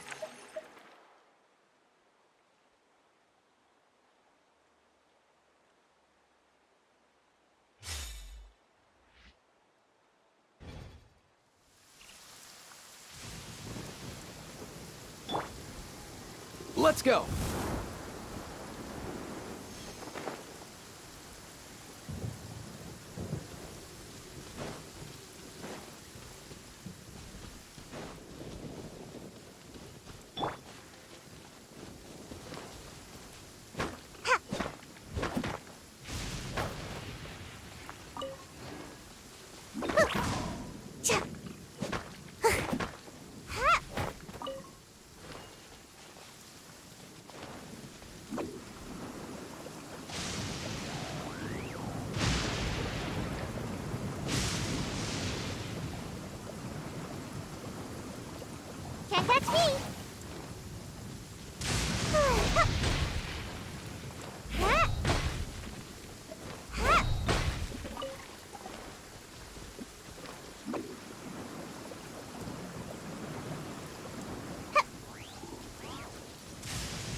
Don't waste my time.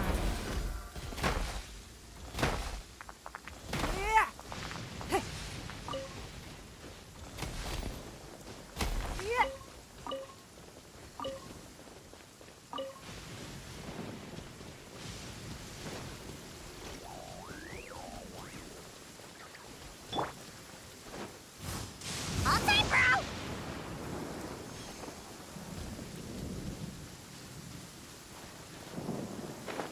Here!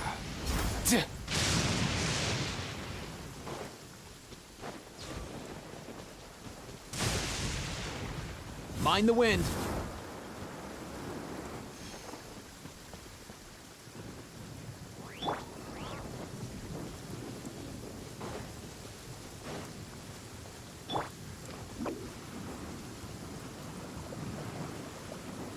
And away I go!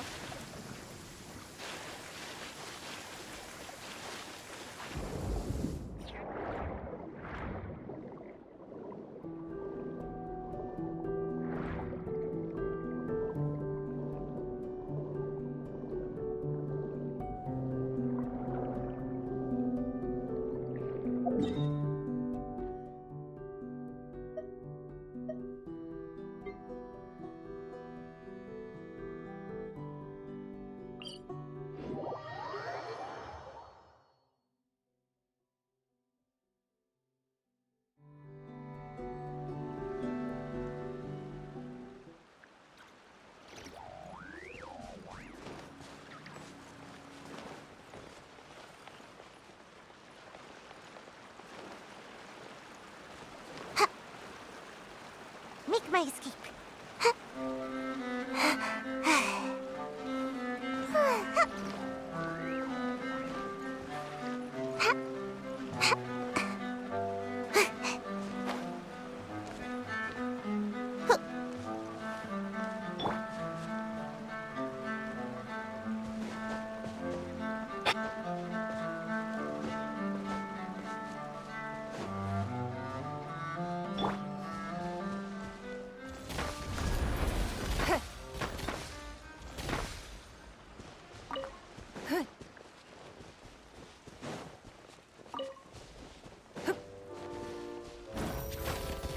Give up.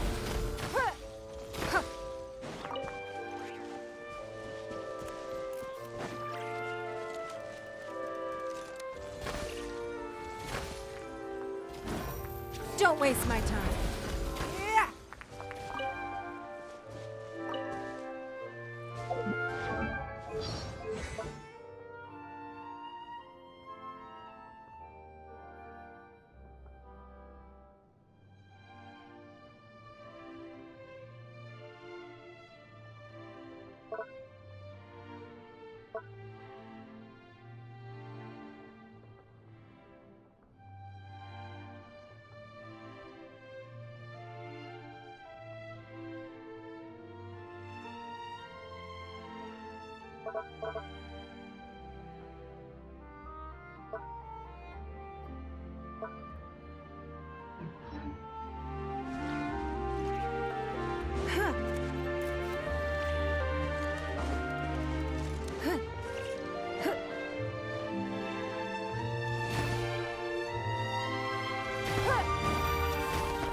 It's nothing.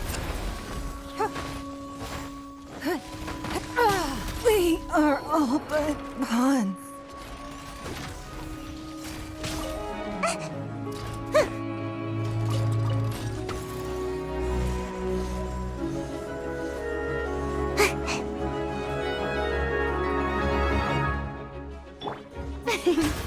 May I?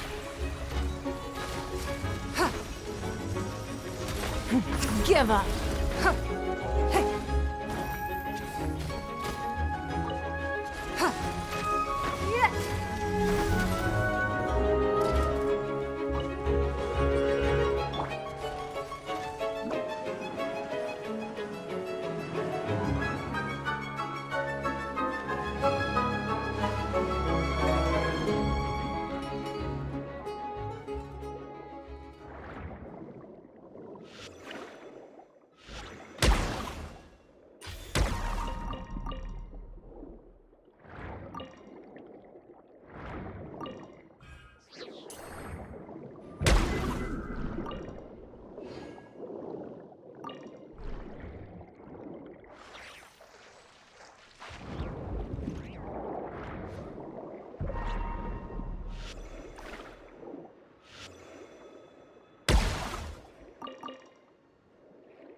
It's nothing.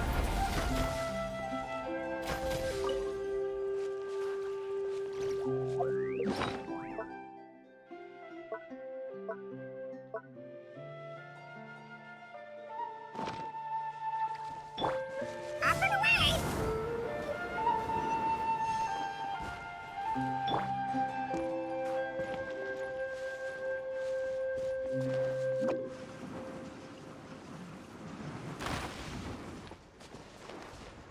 Twinjitsu!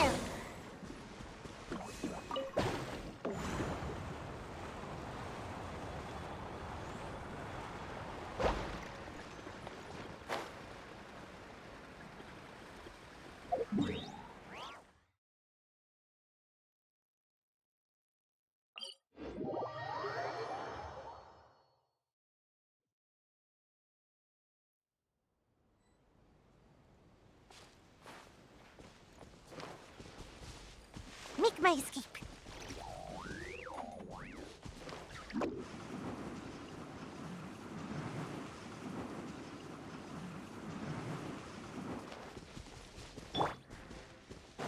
Mind the wind.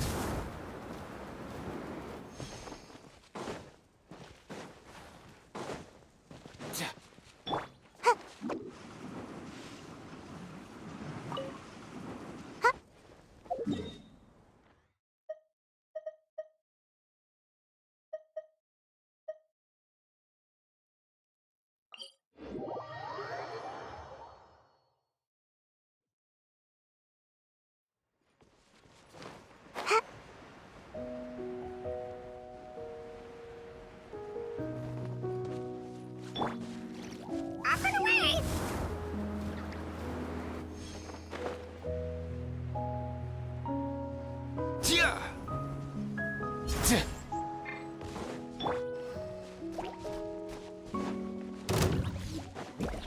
Don't waste my time. The show begins! Nothing personal. Mind the wind.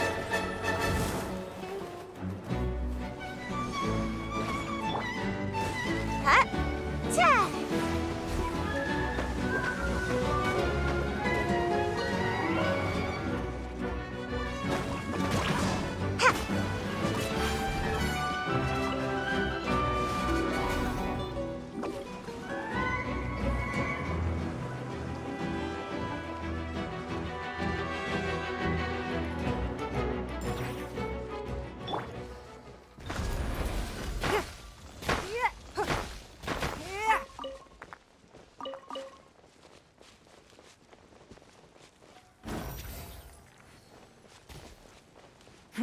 Give up.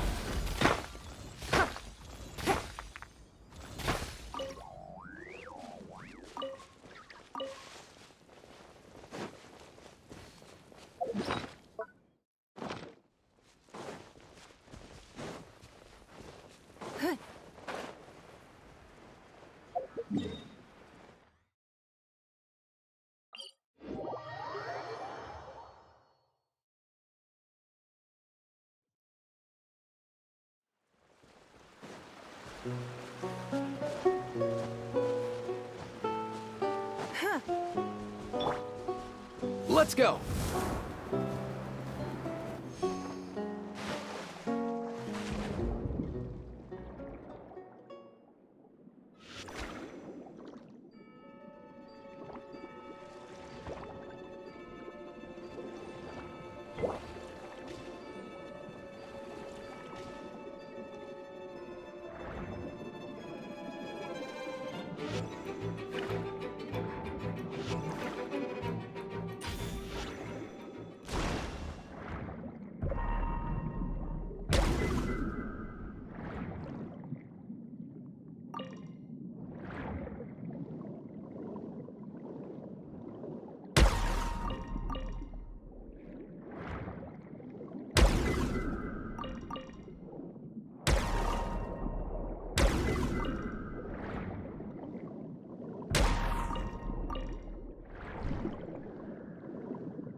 This beginning to.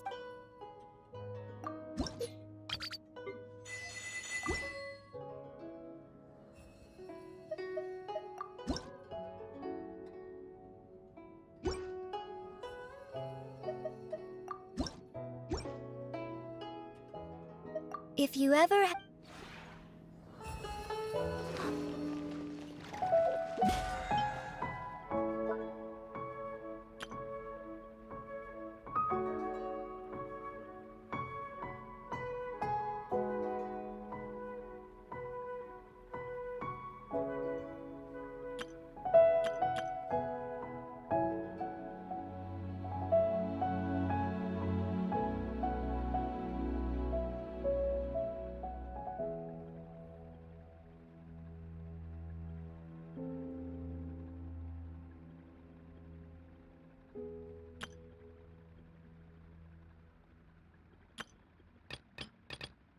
Ooh, what's happening over there?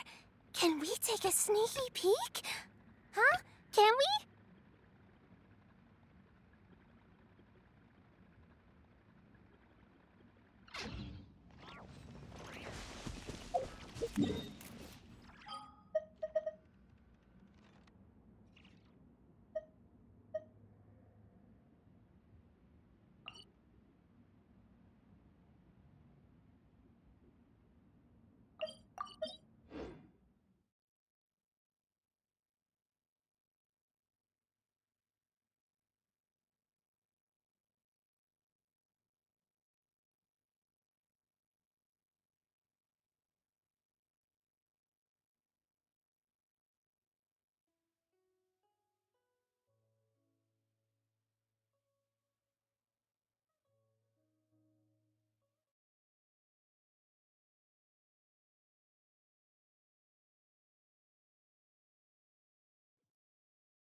Stay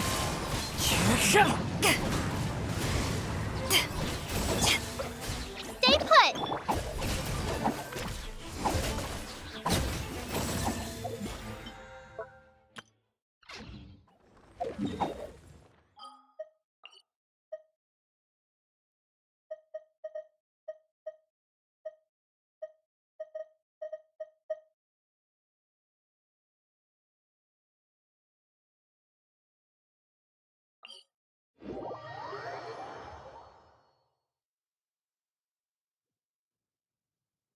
When stuck on a deserted island, rain is a precious source of drinking water. There's no need for it now, though.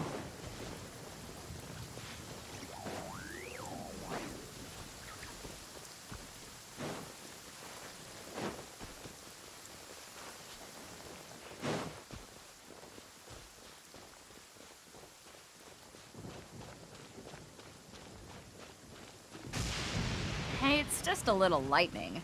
No need to fear it on the open ocean, so there's even less need to fear it on dry land.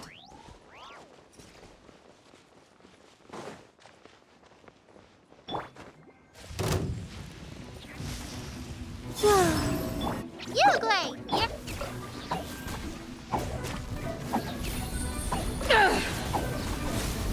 Wind Strider!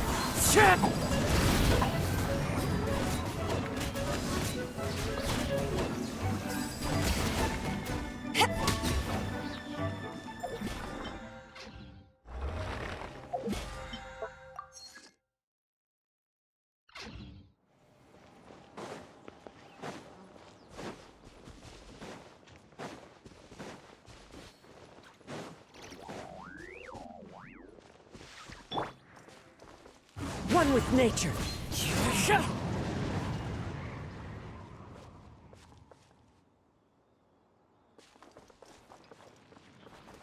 Into the wind!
One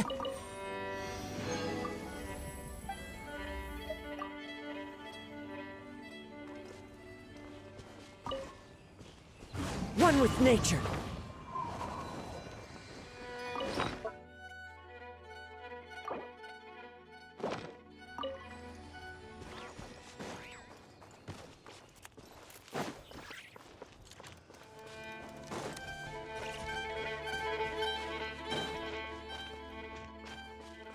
Time to go.